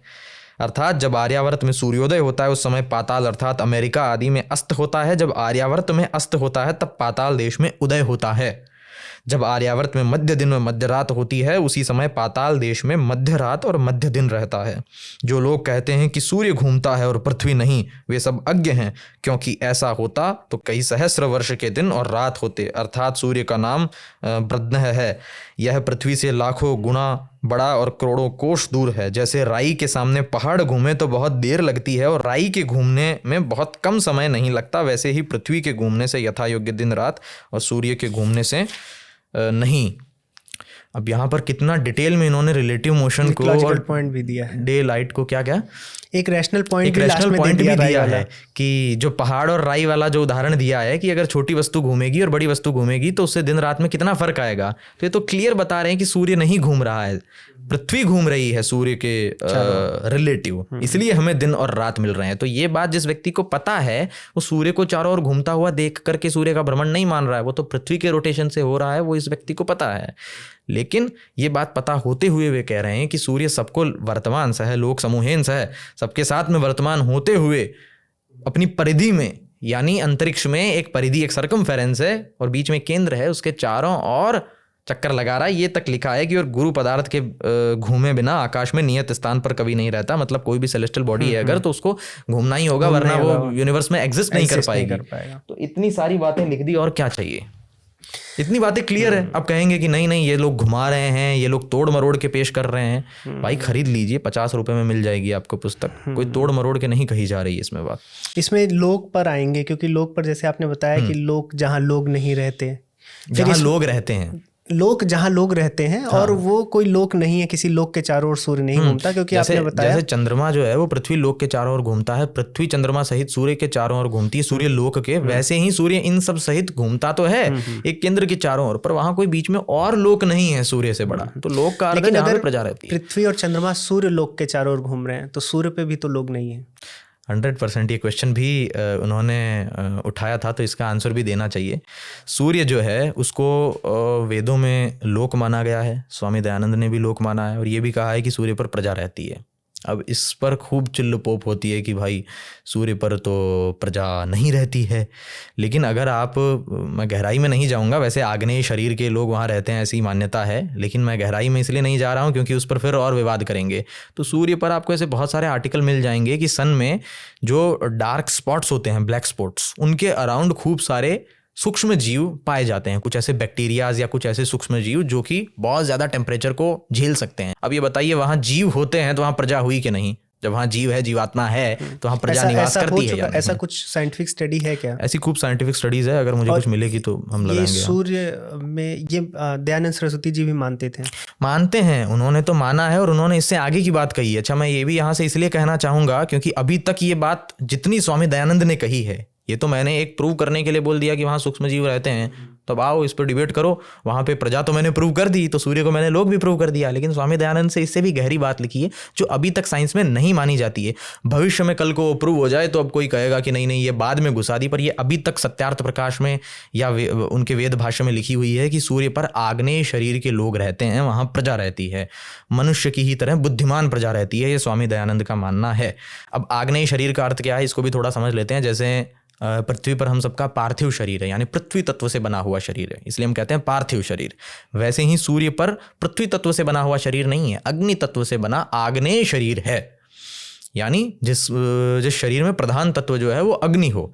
तो जैसे हम अग्नि में जाकर निवास नहीं कर सकते, वैसे ही अग्नि तत्व में बने हुए लोग पृथ्वी लोक में आकर के निवास नहीं कर सकते। ऐसे लोग वहाँ पर रहते हैं, या फिर इसी सूर्य में रहते हैं, आवश्यक नहीं है। सूर्य का अर्थ है स्टार। जैसे अब पृथ्वी एक लोक है, मंगल भी एक लोक है, लेकिन मंगल पर नहीं रहते हैं, रह सकते हैं बट वहाँ रहते नहीं हैं, हैबिटेबल नहीं है वो हमारे लिए, पृथ्वी है। तो वैसे ही इसका अर्थ ये भी हो सकता है कि सूर्य का मतलब यहाँ पर हमारा सन नहीं है, जितने भी स्टार हैं उन सबको सूर्य बोलते हैं, तो किसी अन्य सूर्य पर हो या इस सूर्य पर भी हो, ऐसा हो सकता है। लेकिन जो भी समझदार व्यक्ति होगा, जो एक्चुअल में साइंटिफिक फिलॉसफी को गेन करता है अपने माइंड में, वो कभी भी इसका विरोध नहीं करेगा, क्योंकि ये एक बहुत ही अच्छी संभावना है। और मैं तो इसको इसलिए नहीं बदलना चाहता या इसकी दूसरी व्याख्या इसलिए नहीं करना चाहता क्योंकि कल को अगर ये प्रूव हो गई तो फिर बाद में यही कहा जाएगा कि देखो देखो ये तो अब तुमने व्याख्या कर दी। इसलिए मैं अटल रहना चाहता हूँ कि जो हमारे ग्रंथों में लिखा है हम वही बताएं, भले जिसको मानना है वो माने, मूर्ख लोग नहीं मानेंगे, जो बुद्धिमान होंगे वो विचार करेंगे। तो जैसे मोहित आप बता रहे हैं कि अभी जो ज्ञान वैदिक ज्ञान है उस पर अटल रहना है, क्योंकि कल को बाद में प्रूव हो गया, फिर आप बोलेंगे तो फिर बोलेंगे प्रूव हो गया तो वेद को लेकर चले आए। तो मोहित जैसे आप बता रहे हैं कि जो बात कही है, अब दयानंद सरस्वती जी ने ये अगर कहा है कि सूर्य में प्रजा है, अब वो प्रजा किस प्रकार की है, कैसा शरीर है, वो उसका वर्णन करते हैं, या फिर आग्नेय शरीर आप बता रहे हैं। तो आप ये कहते हैं कि हमें इस बात की संभावना पर खड़े रहना चाहिए, क्योंकि कल को हो सकता है कि ऐसी कोई संभावना निकल कर आए। तो क्या पहले कोई ऐसी संभावना बनी है जो बाद में प्रूव हुई है, दयानंद जी ने जो बोला है, या फिर केवल आपका जो एक विश्वास है दयानंद जी के मत पर? नहीं, ये विश्वास नहीं है, ये पहले भी इतिहास में ये चीज़ें हो चुकी है।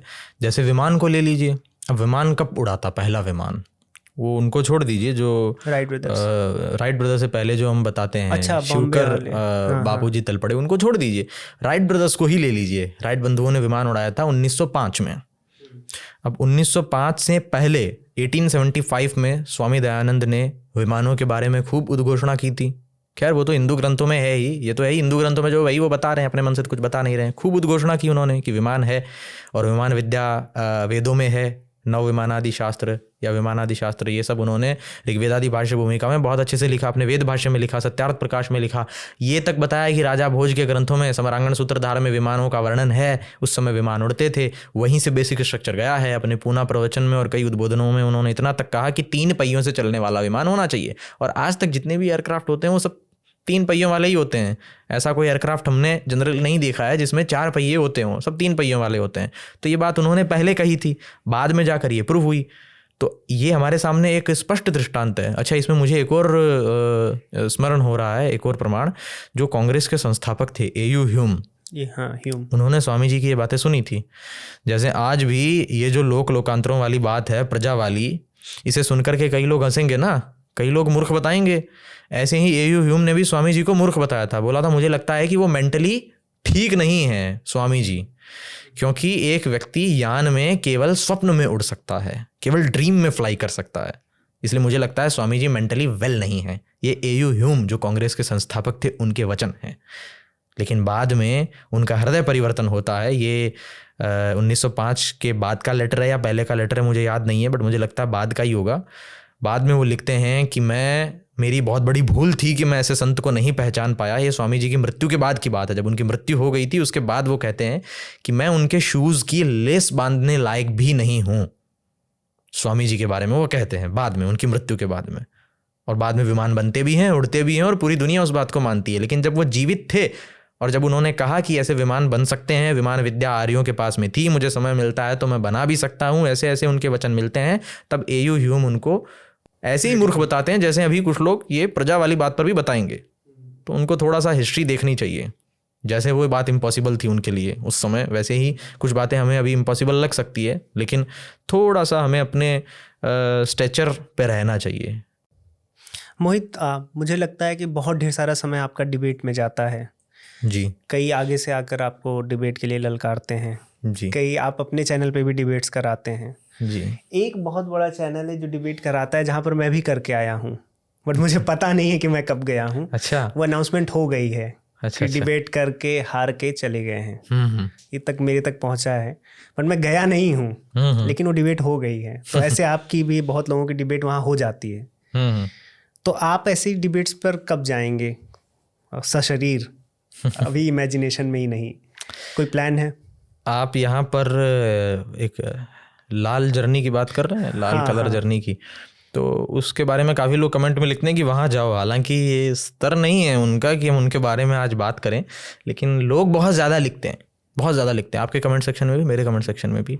तो ये बात शायद लोगों को पता नहीं होगी कि मैं वहाँ पर जाके डिबेट करके आ चुका हूँ एक्चुअल में। अच्छा। जैसे आपने व्यंग्यात्मक शैली में कहा हाँ। कि आपका नाम वो लिख देते हैं कि हाँ उनको मैंने हराया, ये किया, हाँ, वो किया, लेकिन मैं एक्चुअल में वहाँ पर जा चुका हूँ और बहुत पहले जा चुका हूँ। उस समय मेरी एज 16.5 कुछ होगी, 16 साढ़े 16 का मैं होगा उस समय। और उस समय मेरी उनसे डिबेट हुई थी कुछ फाइन ट्यूनिंग जैसी किसी चीज़ पर। तो वो मुझसे बहस कर रहे थे कि पाई कांस्टेंट नहीं है। किसने बता दिया कि पाई कांस्टेंट है? उसकी वैल्यू तो पॉइंट के आगे हर बार बदल जाती है, पाई नियत नहीं है। वो तो हम कैलकुलेट करते हैं तो उसकी वैल्यू हमें बहुत सारी मिलती है, वो रैशनल इरेशनल नंबर का फ़र्क नहीं समझ रहे थे। लेकिन उनका कहना था पाई कांस्टेंट नहीं है, मेरा कहना था पाई कांस्टेंट है। इस स्तर की डिबेट उनसे हुई है। तो आप खुद देख लीजिए, जो व्यक्ति पाई को कांस्टेंट नहीं मानते हैं उनसे हम आगे ये सब जो आज हमने डिस्कशन किया उस पर क्या डिस्कस करेंगे। मोहित, अभी आप जब पढ़ रहे थे तो उसमें आपने ये भी बताया कि चंद्रमा जो है वो सूर्य से प्रकाश लेता है, उसका खुद का स्वयं का प्रकाश नहीं है। आज बहुत से लोग ये भी, अगर कोई बच्चा है या फिर गांव में है, बहुत से लोग नहीं समझ पाएंगे। तो ऐसा माना जाता है कि पहले के लोगों को नहीं पता हो सकता कि चंद्रमा प्रकाशित है सूर्य से। तो ये जो स्वामी जी ने इस पर भी आक्षेप लगते हैं। इनफैक्ट अर्पित ने भी ये बोला कि ये सब ये उन्होंने मन से अर्थ कर दिया। हाँ, मन से अर्थ कर बदल दिया, है। जबकि वहाँ पर ऐसी बात नहीं तो है। क्या इसका पहले प्रमाण मिलता है जहाँ पर चंद्रमा को सूर्य से प्रकाशित माना गया हो? वैसे तो स्वामी जी ने जो भाष्य किया है, अब हम उस पर व्याकरण के आधार पर बताएंगे कि ये सही है गलत नहीं है, तो उसमें कहेंगे कि ये तो आपका विषय है, आप इसमें घुमा देते हैं।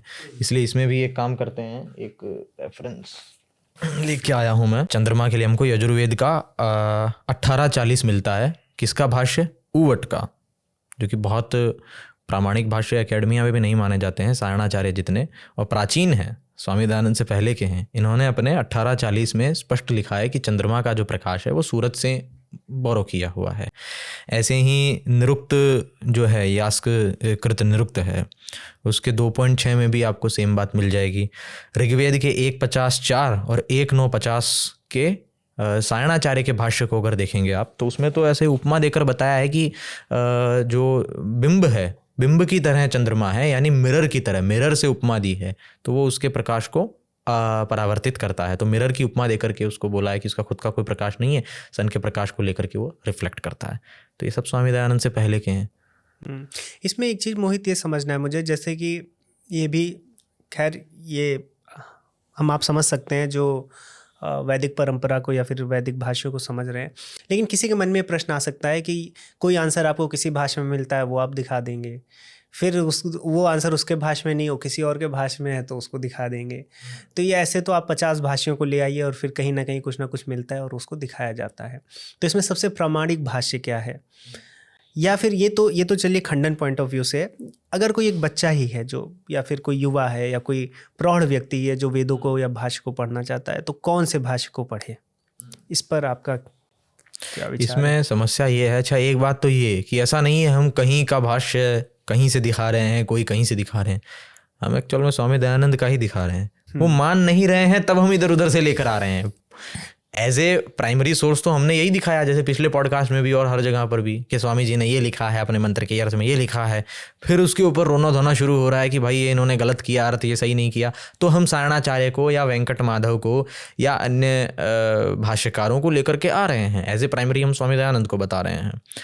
लेकिन समस्या क्या है कि एकेडमिक्स में स्वामी दयानंद के भाष्य न पढ़ा करके सायणाचार्य के भाष्य पढ़ाए जाते हैं। फिर चाहे वो बड़ी बड़ी यूनिवर्सिटीज़ हो गई या एज ए सेकेंडरी सोर्स पढ़ाया जाता है, लेकिन एज ए प्राइमरी वेदों का अर्थ सायणाचार्य का पढ़ाया जाता है। अब इसका पता है आपको कारण क्या है? इसका कारण ये है कि हमें चारों वेदों का, ब्राह्मण ग्रंथों का और तमाम जितना वैदिक वाङ्मय है उसका मैक्सिमम भाष्य सायण का ही मिलता है।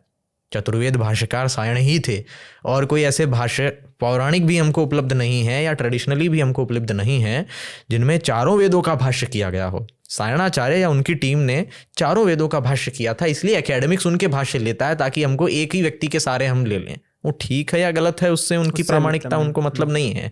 स्वामी दयानंद का हमको केवल यजुर्वेद पूरा मिलता है और ऋग्वेद 7 मंडल तक मिलता है, वो भी आधा। उसके बाद अथर्ववेद और सामवेद का मिलता नहीं है क्योंकि वो कर नहीं पाए, उनकी मृत्यु हो गई थी। तो इस कारण से एकेडमिक्स में सायणाचार्य का भाष्य पढ़ाया जाता है। तो स्वामी दयानंद का अर्थ काफ़ी प्रामाणिक है और वैदिक विद्वानों में इस पर खूब शास्त्रार्थ हुए हैं जिसमें स्वामी दयानंद के भाष्य बहुत निखर करके आए हैं। वो भले इसको डिटेल में नहीं कर पाए लेकिन जितना उन्होंने संकेत रूप में किया वो बहुत अच्छे हैं। पर अगर कोई ये कहे कि मुझे चारों वेद पढ़ना है और मुझे परफेक्ट भाष्यकार चाहिए, तो ये तो वही बात हो गई कि एक बुक है उसका आपको इंग्लिश ट्रांसलेशन चाहिए हिंदी का, और जो उसका सबसे बेहतरीन इंग्लिश ट्रांसलेशन कर सकता था उसने आधा ही किया। तो अब आप जिसने पूरा गलत किया है आप उसको उठा करके पढ़ रहे हैं। तो ये आवश्यक नहीं है कि हमारे पास कोई चीज़ पूरी ही हो, कुछ चीज़ें हमें छोड़ भी देनी चाहिए कि हाँ इस पर और शोध की आवश्यकता है। आप ऋग्वेदादि भाष्य भूमिका पढ़िए, उसमें चारों वेदों की भाष्य भूमिका है, उस कार्य को पूरा ही नहीं कर पाए। तो यदि कोई ऐसा विद्वान हो जो उस भाष्य भूमिका को पढ़े और वेदों को खुद से पढ़े और ऐसा पूरा अर्थ करे, तो मुझे लगता है कि वो उसका हमें प्रतीक्षा करनी चाहिए, प्रयास करना चाहिए। इसमें अगर हम वापस उस और एक और बात मैं ऐड करूंगा, सायणाचार्य का भाष्य भी बहुत अच्छा है, ऐसा नहीं है कि अच्छा नहीं है। कुछ चीज़ें उसमें अलग हो सकती है। एक तो सायणाचार्य ने याज्ञिक अर्थ किया है, आदिदेविक आदिभौतिक आध्यात्मिक अर्थ नहीं किया है, कर्मकांडीय अर्थ किया है, जो कि सही अर्थ होता है। कुछ कुछ जगह उनका अर्थ कुछ कुछ उनके अर्थ से कई विद्वान सहमत नहीं है, पर उनका मैक्सिमम अर्थ काफ़ी ठीक है। स्वामी दयानंद ने भी उनकी तारीफ की है मैक्स मूलर के कंपैरिजन में। बोला मैक्स मूलर जहाँ पर बहुत ही गड़बड़ अर्थ करता है वहाँ सायणाचार्य बहुत सत्य के करीब जा करके अर्थ करते हैं। तो बहुत विद्वान थे सायणाचार्य भी। इसमें मोहित वापस चलेंगे साइंस और वेद, जो हमारा पॉडकास्ट हुआ था उसके बाद अभी जैसे हम एक साइंस को सबसेट की, जो मेथडोलॉजी है साइंस की, उसको हम एक सबसेट की तरह लेते हैं दर्शन में भी, कि वहाँ पर भी प्रत्यक्ष अनुमान की बात हो ही रही है। साइंस भी मोस्टली प्रत्यक्ष और अनुमान पे चलता है, उसके साथ साथ और भी प्रमाण है, उपमान शब्द हैं। फिर आपने साइंस की भी बात की, तो प्रयोग और अनुप्रयोग जो होते हैं, जो हम एम्पेरिकल एविडेंसेस लेते हैं, एक्सपेरिमेंट को रिपीट करते हैं, रिजल्ट को और पुष्ट करते हैं। तो ये क्यों नहीं, ये भी जो जैसे आप व्यवहारिक जगत की जब आप बात करते हैं कि व्यवहार में क्या हो रहा है, तो इस पर भारत में इतना ज़्यादा काम क्यों नहीं हुआ? यदि ज्ञान था, साइंस को अप्लाइड साइंस में बदला जा सकता था, या और भी जो थ्योरीज डेवलप की जा सकती थी प्रयोग और अनुप्रयोग से, इस पर इतना काम क्यों नहीं हुआ भारत में? जैसे मैंने इसका उत्तर दिया कि टेक्नोलॉजी बनाना उनका उद्देश्य नहीं था। उनका उद्देश्य बाहर बहुत ज़्यादा उलझना न होकर के अपने भीतर को सुलझाना था।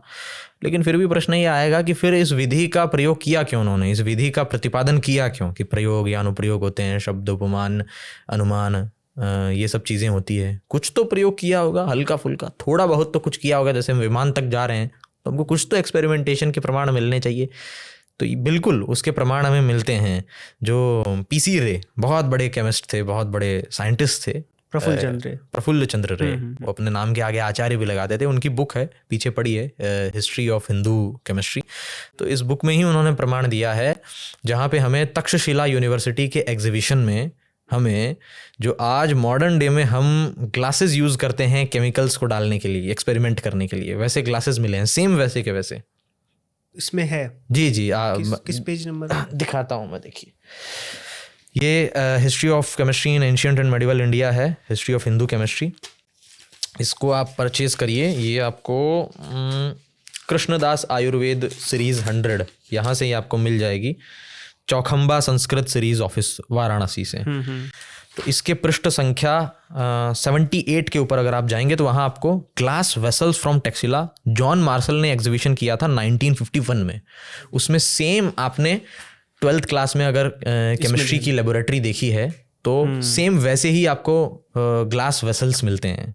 अब कुछ लोग कह सकते हैं कि ये तो आज की कॉपी लग रही है, लेकिन आज की कॉपी अगेन वही बात, कोई टाइम मशीन में जाकर के पहले तो नहीं बनाएगा ना। कोई कह दे कि ये एआई इमेज है, तो ये एआई इमेज नहीं है, ये आपको आर्कियोलॉजिकली मिलता है। और मुझे लगता है कि इसको देख करके आर्कियोलॉजी नहीं बनी है, उल्टा यहाँ से हम इन्फ्लुएंस होकर के मॉडर्न डे में पहुँचे हैं। ये सत्य है। ये पूरा सत्य न बताने के कारण हम इन्फीरियरिटी कॉम्प्लेक्स में जाते हैं। कई लोगों को लगता है कि आर्कियोलॉजी की बात जो है केवल कुछ लोग ही करते हैं, हम लोग नहीं कर सकते हैं, और उन्होंने ही शुरू की है। कई ऐसे लोग हैं, लेकिन एक्चुअल में आपको आर्कियोलॉजी की बातें बहुत पहले से मिलती है। बीबी लाल, उन्होंने आर्कियोलॉजी पे बहुत काम किया। आचार्य प्रफुल्ल चंद्र जो केमिस्ट्री के थे, जो पंडित भगवत दत्त जी जो थे, बहुत अच्छे स्कॉलर थे, रिसर्च स्कॉलर थे, उन्होंने आर्कियोलॉजी पे बहुत काम किया था। तो हमें आर्कियोलॉजी पे बहुत शानदार काम मिलता है और कम से कम 3-4 साल से तो ये पुस्तक मेरे घर पे पड़ी है। या अभी जो हम लाल जर्नी की बात कर रहे थे, वो लोग भी आर्कियोलॉजी के ही बेस पे पूरा हल्ला मचाते रहते हैं। तो हमें ऐसे आर्कियोलॉजिकल एविडेंसेस मिलते हैं। तो ये विज्ञान वाली जो है ये कोई गप नहीं है, इसके हमारे पास एम्पेरिकल एविडेंसेस हैं और ये तक्षशिला विश्वविद्यालय का है। तो ये जो एग्जीबिशन हुआ था और ये जो वेसल्स मिलते हैं, ये हमें तक्षशिला विश्वविद्यालय से मिलते हैं। और तक्षशिला विश्वविद्यालय क्या था? मैं नालंदा बोलता शायद तो कई लोगों को उस पर डाउट हो जाता और कई लोग कहते हैं ये तो बौद्ध विश्वविद्यालय था, जो कि हालांकि हिंदू विश्वविद्यालय ही ये थे, लेकिन बाद में कुछ कुछ उसमें बौद्धों का भी माइग्रेशन होने लग गया था। लेकिन तक्षशिला विश्वविद्यालय तो प्योर वैदिक विश्वविद्यालय था, जिसमें चंद्रगुप्त भी पढ़े थे, आचार्य चाणक्य जहाँ पर आचार्य थे। तो वहाँ से हमें आर्कियोलॉजिकल एग्जीबिशन में ऐसे वेसल्स मिल रहे हैं, यानी वहाँ पर केमिकल लैब्स थी।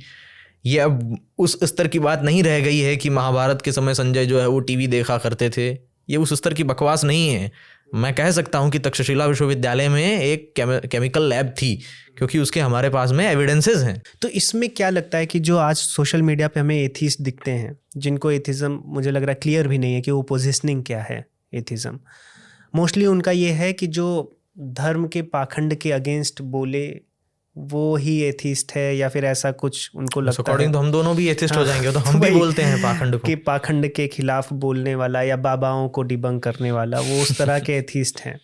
तो ऐसा क्यों है कि इनका मोटिवेशन फिलोसफिकल नहीं हो पा रहा है? आपको क्या लगता है? और फिर ये डिबेट भी करना चाहते हैं लेकिन फिलॉसफी को उसमें नहीं लाना चाहते।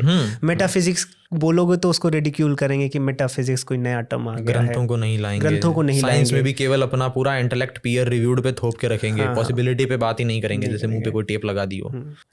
लेकिन अगर व्यूअरशिप लानी होगी तो ऐसे मैंने कई साइंस कम्युनिकेटर्स को देखा है, फिर वो भूत की भी बात करेंगे, फिर क्वांटम फिजिक्स से भूत प्रूव करेंगे और फालतूगिरी की बहुत फिर वीडियोस आएंगी। मुझे वैसे ही लोग हैं, जैसे होता है ना कि नहीं मैं खाना नहीं खाऊंगा, ऐसा बोल के कई लोग खाना खा लेते हैं। आपने प्लेट रखी तो नहीं मैं नहीं खाऊंगा, ये बोलते बोलते ही उठा करके खा लेंगे, स्पष्ट नहीं होंगे। ये वैसे ही लोग हैं कि नहीं हम साइंस पे बात करेंगे, हम धर्म पे बात नहीं करेंगे। लेकिन जब उनको व्यूअरशिप लेनी होगी तो वो उसी खेमे में जाके 2-3 चीज़ उठाएंगे, उसमें से व्यूअरशिप ले लेंगे। जब आप उनका हाथ पकड़ेंगे कि आओ पूरी बात कर लो, तो कहेंगे ना जी हमारा विषय नहीं है, हमारा विषय खाली इतना ही था। ऐसा होता है। मोहित, तो इसमें अब चर्चा काफ़ी आस्तिक नास्तिक भी हो गई है। कुछ 1-2 प्रश्न अंतिम में, जो कि पॉडकास्ट अब अंत की ओर है, आपके विषय में भी जानते हैं जी। जब हम डिबेट पॉडकास्ट आपके साथ कर रहे थे तो बहुत ज़्यादा आपके विषय में बात नहीं थी, चर्चा आस्तिक नास्तिक और सिद्धांतों पर ही थी। पहला तो जैसे आपने बताया आप 16 साल की उम्र में कहीं डिबेट कर रहे थे, तो ये कब से कर रहे हैं? इसके पीछे आपका इतिहास क्या है, आपके परिवार की बैकग्राउंड क्या है? बहुत डिस्क्लोज करने की आवश्यकता नहीं है, लेकिन जिससे जो रेलेवेंट हो, जिससे पता चले कि आपका व्यक्तित्व कैसे, आपके व्यक्तित्व का निर्माण कैसे हुआ है। जो मेरा परिवार है वैसे वो पहले से ही धार्मिक बैकग्राउंड से ही है। मेरे दादाजी के बड़े भाई हैं, वो ज्योतिष के अच्छे जानकार हैं, तो उनके प्रभाव से परिवार में थोड़ी थोड़ी ग्रंथों की चर्चा तो होती है। मेरे पिताजी भी एजुकेशन डिपार्टमेंट में ही हैं, साहित्य से जुड़े हुए व्यक्ति हैं, तो कुछ कुछ जो है वो प्रत्यक्ष या अप्रत्यक्ष रूप से घर में उस तरह की बातचीत रहती है और धर्म से संबंधित बात भी रहती है। लेकिन जैसा मैंने बहुत सारे इंटरव्यूज़ में बताया कि मुझे, जैसे मैं बार बार जब सत्यार्थ प्रकाश का नाम लेता हूँ तो कई लोग समझ लेते हैं मैं एक पर्टिकुलर आइडियोलॉजी को आगे कर रहा हूँ, जबकि ऐसा नहीं है। कोई भी निष्पक्ष व्यक्ति होगा, जैसे आप भी कोई पर्टिकुलर आइडियोलॉजी से नहीं है, आप वीडियोस बनाते हैं तो आपको मजबूरी में न चाहते हुए भी आपको एविडेंस देने के लिए वेद भाष्यों का या सत्यार्थ प्रकाश का इस्तेमाल करना ही पड़ता है, जो कि किसी भी वैज्ञानिक बुद्धि वाले व्यक्ति को करना ही पड़ेगा। बस वही हमारी समझ और ईमानदारी हमें इन ग्रंथों से जोड़ देती है ना। हम अगर हिंदू ग्रंथों का भी प्रमाण दे रहे हैं तो हम इसलिए दे पा रहे हैं क्योंकि जो और अब्राहमिक रिलीजन्स हैं उनका हम क्या प्रमाण दें, उनमें से हम क्या साइंस की बात बताएं।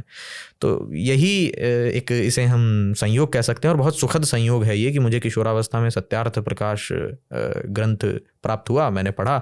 उसके बाद में मुझे लगा कि मुझे और उनके ग्रंथ पढ़ने चाहिए। मैं सत्यार्थ प्रकाश को उनका उत्कृष्ट ग्रंथ नहीं मानता हूँ, वो उनका सबसे प्रसिद्ध ग्रंथ है। जो उनका उत्कृष्ट ग्रंथ है सबसे, वो ऋग्वेदादि भाष्य भूमिका है, क्योंकि एकेडमिक लोगों के लिए सत्यार्थ प्रकाश एक कंपैरेटिव रिलीजन की बुक है, एक पुस्तक है, ऋग्वेदादि भाषा में ग्रंथ की तरह है। तो वहाँ से फिर मैं बढ़ता गया, वेदों की ओर भी गया। इसके अलावा जो थोड़ा नेशनलिज्म है, जो राष्ट्रवाद है, जो अच्छा कई लोग राष्ट्रवाद को भी क्रिटिसाइज करते हैं, लेकिन राष्ट्रवाद को क्रिटिसाइज करने के लिए आपको बॉर्डर पे खड़ी आर्मी को भी क्रिटिसाइज करना पड़ेगा, क्योंकि हर आर्मी पर्सन एक नहीं, ऐसे घर में बैठ के क्रिटिसाइज करना बहुत आसान है, राष्ट्रवादी ही होता है। तो वो भावना भी मन में है। तो ये धर्म और राष्ट्रवाद भी कहीं ना कहीं एक ही सूत्र में हमें दिखते हैं। तो उसको लेकर के कुछ मिशन, विजन और फिर उसमें साइंस और फिलॉसफी का इंटरेस्ट होना, तो ये सारी चीज़ें मिला जुला करके अपने व्यक्तित्व पे सवाल पूछा तो उसमें परिलक्षित हो सकती है। और फिर आप गुरुकुल आदि से भी जुड़ने लगे, गुरुकुलों में जी जाना जी। तो आपके घर में आर्य समाज के लोग थे क्या, कि आर्य समाज मतलब आपने ऐसे ही? ये जैसा मैंने आपको कहा वही ये एक सुखद संयोग है कि हमें ग्रंथों पर जब भी बात होती है तो आर्य समाज के खूब विद्वानों को पढ़ना पड़ता है, उनसे जुड़ना ही पड़ता है। तो परिवार में ऐसी कोई परिपाटी नहीं थी। वैसे मैं कास्ट सिस्टम और ये चीज़ों को प्रमोट नहीं करता हूँ, लेकिन एक जानकारी के लिए यदि मैं बताऊं, क्योंकि कुछ लोग समझते हैं कि आर्य समाजी है मतलब कि ये कहीं ना कहीं ब्राह्मणवाद का विरोध करते हैं, ऐसा भी कई लोग मानते हैं, जाति व्यवस्था का विरोध करते हैं आर्य समाज। लेकिन मैं खुद ब्राह्मण परिवार से हूँ, वशिष्ठ गोत्रीय ब्राह्मण हूँ, और आर्य समाज में भी बहुत सारे ब्राह्मण वर्ग के लोग होते हैं। और न केवल आर्य समाज बल्कि और भी जो ऐसे विचारधाराएँ रही है जिनमें कुछ अच्छा मिलता है, जैसे आदि शंकराचार्य हैं, तो वो तो आर्य समाज ही नहीं थे, उनकी तो पूरी अद्वैत की परंपरा चली है। लेकिन आदि शंकराचार्य के ग्रंथों में यदि कुछ भी उत्कृष्ट बातें मिलती है तो उसका हम प्रचार करते हैं, उसे पढ़ते हैं, उसे पढ़ाते हैं, और भी अन्य जितने भी विद्वान हैं। पर हाँ, हमारी बुद्धि जो है हमेशा चालू रहनी चाहिए। हमें यदि स्वामी दयानंद की भी बातों में कहीं कोई गलत बात दिख रही है तो हम उसे एक्सेप्ट नहीं करेंगे, यदि दिख रही है तो। ऐसे ही यदि आदि शंकराचार्य, अभी मुझे नहीं लगता मेरा वो स्तर है कि मैं ऐसा कुछ अवलोकन कर पाऊँ, लेकिन उन्होंने भूमिका में ही लिखा है कि यदि मेरी भी कोई बात वेद विरुद्ध मिले तो उसे सुधार लेना। तो ये एक आदत होती है ह्यूमन माइंड की। एक्चुअल में आपके मन की स्थिति क्या है या मेरे मन की स्थिति क्या है ये सिर्फ हमें पता है, लेकिन लोगों की आदत होती है एक टैग लगाना, क्योंकि ये ह्यूमन ब्रेन है, टैगिंग करना। इवन आर्य समाज पौराणिक छोड़ दीजिए आप, जो एथिज्म, जो थीज्म, एग्नोस्टिसिज्म है, ये भी हमने अपनी छाती से टैग चिपका रखे हैं, बड़े बड़े चिल्ले। और वास्तव में यही आपको स्वतंत्र या बोधमय या मुक्त करने से रोकता है, ये सबसे बड़ी बाधा है।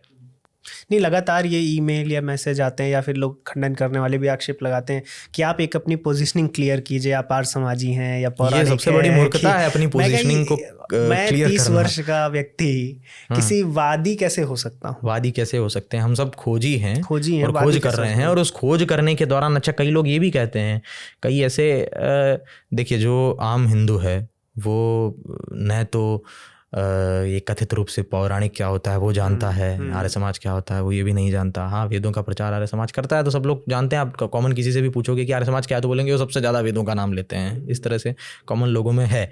लेकिन कुछ ऐसे हर जगह पर कीड़े होते हैं, जैसा आपने कहा, कुछ लोग साइंस को बिल्कुल नहीं मानते। ऐसे कई परंपरा प्राप्त लोग होते हैं जो बिल्कुल भी डिक्लाइन कर देंगे कि ये देखो जी, सूट वूट कोट पहन के कुछ लोग चले जाते हैं और साइंस पे बात करते हैं, साइंस पे क्यों बात कर रहे हैं या फला चीज़ पे क्यों बात कर रहे हैं।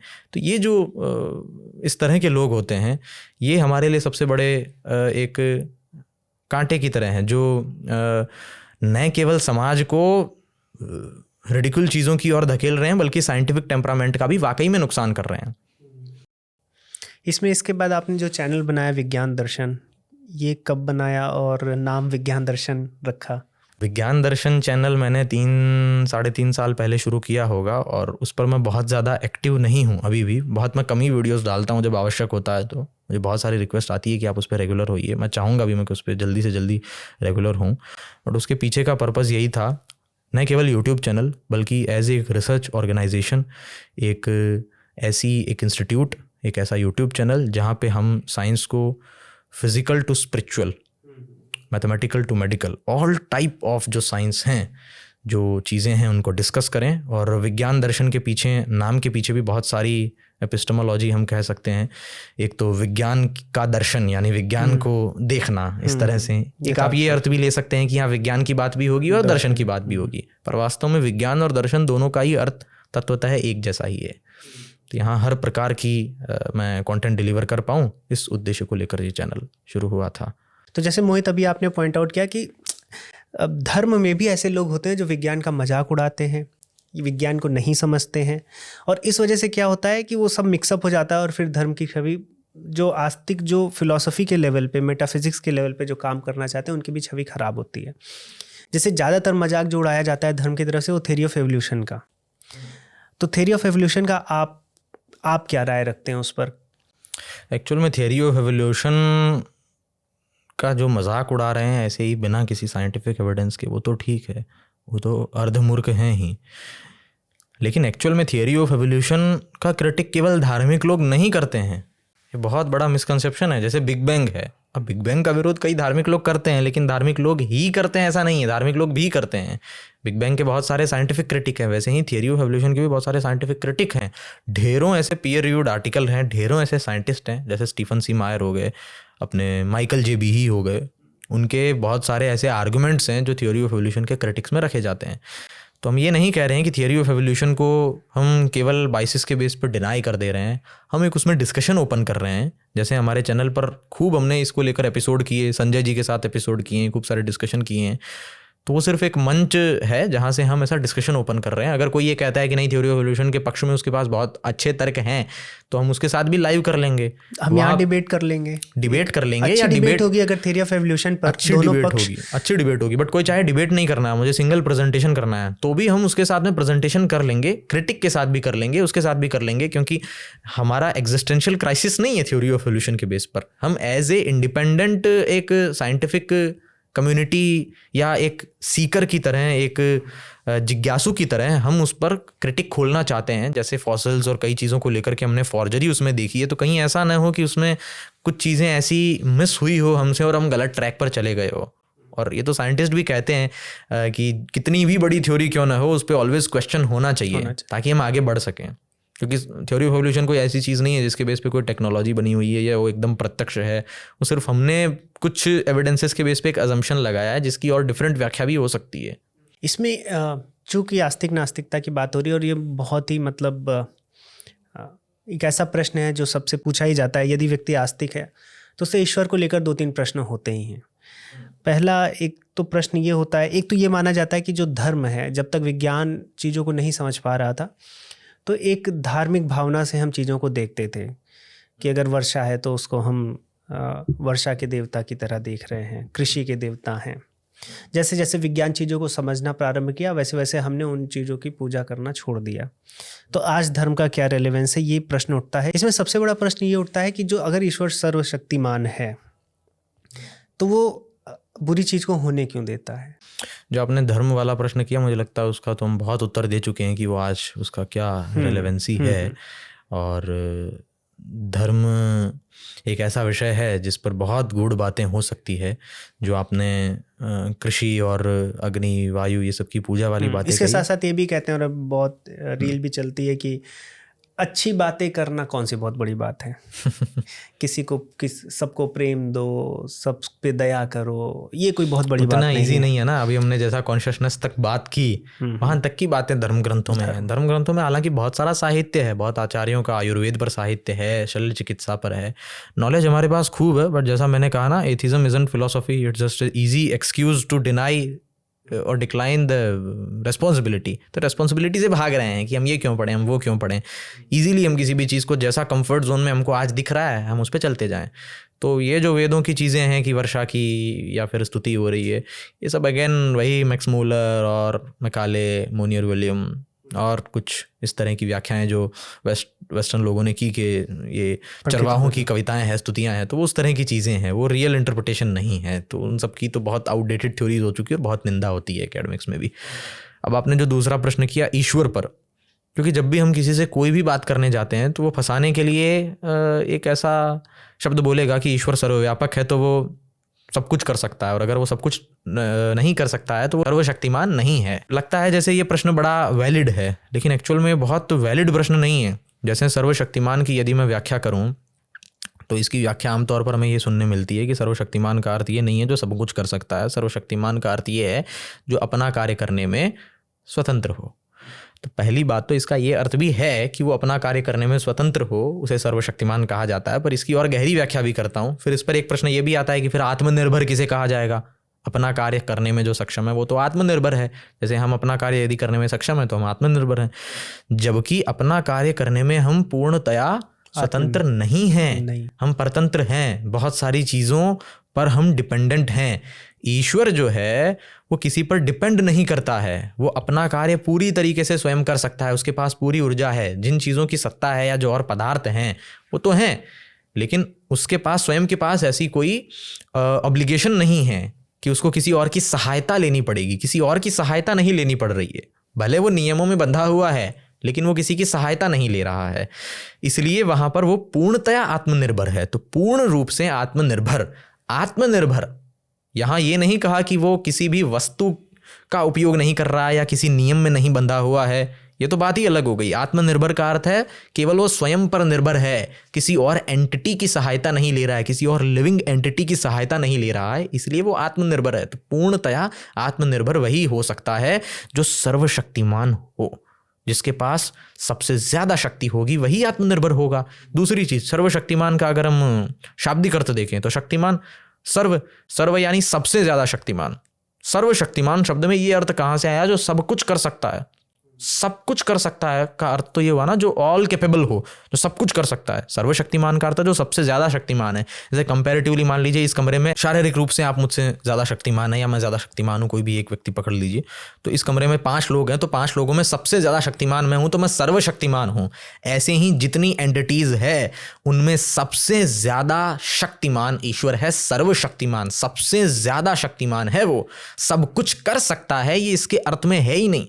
तो जो लोग ये कह रहे हैं कि सर्वशक्तिमान है तो सब कुछ क्यों नहीं कर सकता, तो ये प्रश्न यहाँ पे खारिज है। दूसरी चीज़, वो जो तर्क देते हैं उस पर भी आ जाते हैं। जैसे अगर मैं ये कहूँ कि चलिए आप मानते हैं ईश्वर सब कुछ कर सकता है, ईश्वर कुछ भी कर सकता है जो आप चाहते हैं वो, तो मैं पूछूंगा कि क्या वो मर सकता है? तो आप कहेंगे बिल्कुल बिल्कुल वो मरता है, वो अवतार लेता है तब वो मरता है, लेकिन तब तो वो जीवित है ना, शेष है ना। क्या ईश्वर इस प्रकार से मर सकता है कि वो वापस जीवित ही ना हो? क्या ईश्वर ऐसा कर सकता है कि वो सर्वशक्तिमान न रहे?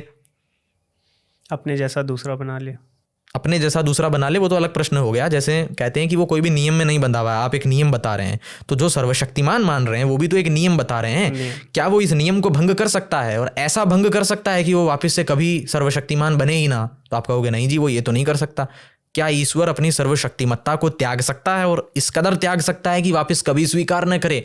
तो आप कहेंगे ऐसा तो वो नहीं कर सकता। तो नियम में तो बंधा ही, तो नियम में तो वो अब भी बंध ही गया ना। तो इसे हम कहते हैं लॉजिकल फैलेसी। ये सेल्फ कॉन्ट्राडिक्टरी सेंटेंसेस हैं। जैसे मैं ये कहूँ कि क्या ईश्वर एक ऐसा वृत्त बना सकता है जो गोल न हो? आप कहोगे नहीं, वो नहीं बना सकता। तो इसका अर्थ ये नहीं है कि वो किसी नियम में बंधा हुआ है। ये शाब्दिक तौर पर एक मूर्खता पूर्ण वाक्य है। वृत्त का अर्थ ही होता है जो गोल। अब मैं कह रहा हूँ एक ऐसा वृत्त बनाए जो गोल नहीं है, एक ऐसा वृत्त बनाए जो चौकोर है। अरे जब वो चौकोर है तो उसे आप वृत्त कैसे कहोगे? ये तो ऐसी बात हो गई कि एक ऐसा सर्किल बनाओ जो 360 डिग्री का न हो, एक ऐसी गोल चीज़ बनाओ जो सीधी हो।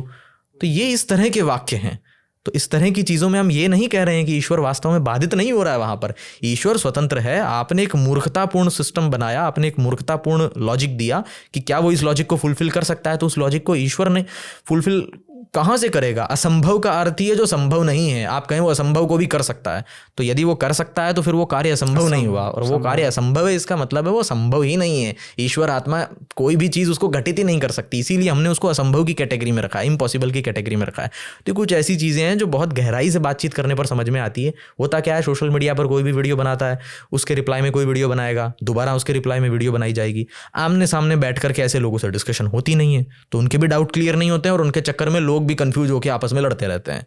तो इन चीज़ों पर ध्यान न दिया जाए और ऐसे लोगों को एंटरटेन भी न किया जाए। अपनी चीज़ों को पढ़ा जाए, अपने ग्रंथों का अध्ययन किया जाए। वेद, शास्त्र, पुराण, जितने भी ग्रंथ हैं उनका स्वतंत्र रूप से अध्ययन किया जाए और उनमें जितनी भी अच्छी चीज़ें हैं उनको समझा जाए। जो आपको डाउट लगता है उस बारे में जो अथॉरिटीज़ हैं, जो सीनियर लोग, उनसे कंसल्ट किया जाए। तो मोहित, जुड़ने के लिए फिर से धन्यवाद। बहुत ज़्यादा डिमांडेड भी था कि आप आएँ, फिर से चर्चा हो। वो पॉडकास्ट बहुत अच्छा गया और बहुत अच्छी चर्चा। मुझे नहीं समझ में आता है कि लोग ऐसी चर्चाओं के लिए क्यों नहीं तैयार होते हैं। होना चाहिए तैयार। हम रेगुलरली इनवाइट करते रहते हैं कि दोनों तरफ से, और मैं तो चाहता हूँ कुछ ऐसे मंच भी मैं ओपन कर पाऊँ जहाँ पर फिलॉसफी, साइंस, सबके लोग साथ में बैठकर, क्योंकि डिस्कस करें। Everybody is a Sikar. अगर है रियल में, तो उसको इससे परहेज नहीं होगा कि साइंस कुछ अच्छा कर रहा है तो वहाँ पे ना हो, धर्म में ही मिले, या धर्म में नहीं है साइंस में है। तो ये है, तो ट्रुथ है, सत्य तो सत्य है, वो किसी गुरुकुल में भी बन सकता है, यूनिवर्सिटी में भी बन सकता है।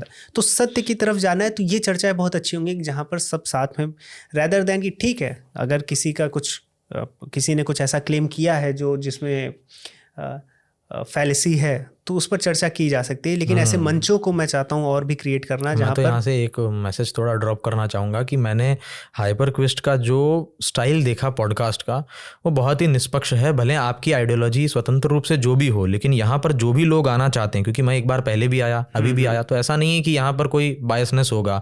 बोलने का पूरा मौका दिया जाता है दूसरे पक्ष को भी, जितना मैं बोल पा रहा हूँ उतना ही स्वतंत्रता से वो बोल सकता है। लग रहा है ऐसा तो आप अपना कैमरा ले आके लगा लीजिए, एक लड़का ले आइए अपना। तो मुझे लगता है हाइपर क्विज से बढ़िया और कोई मंच नहीं होगा। अगर कोई एथिस्ट आके ऐसे टॉपिक्स पे चर्चा करना चाहता है तो बस इतना ही है, इतनी ही बाउंडेशन है कि आपके पास उतनी ही बुद्धि है, उतना ही सामर्थ्य रहेगा जितना आपके पास है, मेरे पास भी उतना ही रहेगा जितना मेरे पास है।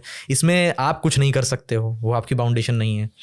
तो मोहित, फिर से आप जुड़े, समय दिए, बहुत ढेर सारी चर्चाएं हमने की, बहुत ढेर सारे ऐसे जो आक्षेप लगते हैं जिन पर बहुत ज़्यादा लोगों को नहीं पता होता है, क्योंकि जैसे ही आक्षेप लगता है और जिसकी तरफ से लगता है उसको ऐसा लगता है कि यही सही है, जबकि और चर्चाएं होंगी तो सही चीज़ें निकल कर आती हैं। और आई होप कि इस पॉडकास्ट के माध्यम से और भी जो आपके मत थे, जो आपने फैक्ट्स दिए, उसको और भी अच्छे से हम इस पॉडकास्ट में देखे हैं। दर्शकों को भी और भी चीज़ें पता चली होंगी और ये चीज़ें मोटिवेट करती हैं कि हाँ, धर्म ग्रंथों में जाकर कुछ देखा जाए, कुछ समझा जाए। तो और इसके लिए जैसे आप बताते हैं कि ऋग्वेद आदि भाष्य भूमिका जो है वो एक अच्छा ग्रंथ आपके लिए साबित हुआ है, जिससे आपकी एक तार्किक शक्ति भी बढ़ी है और ग्रंथों की तरफ रुझान भी बढ़ा है।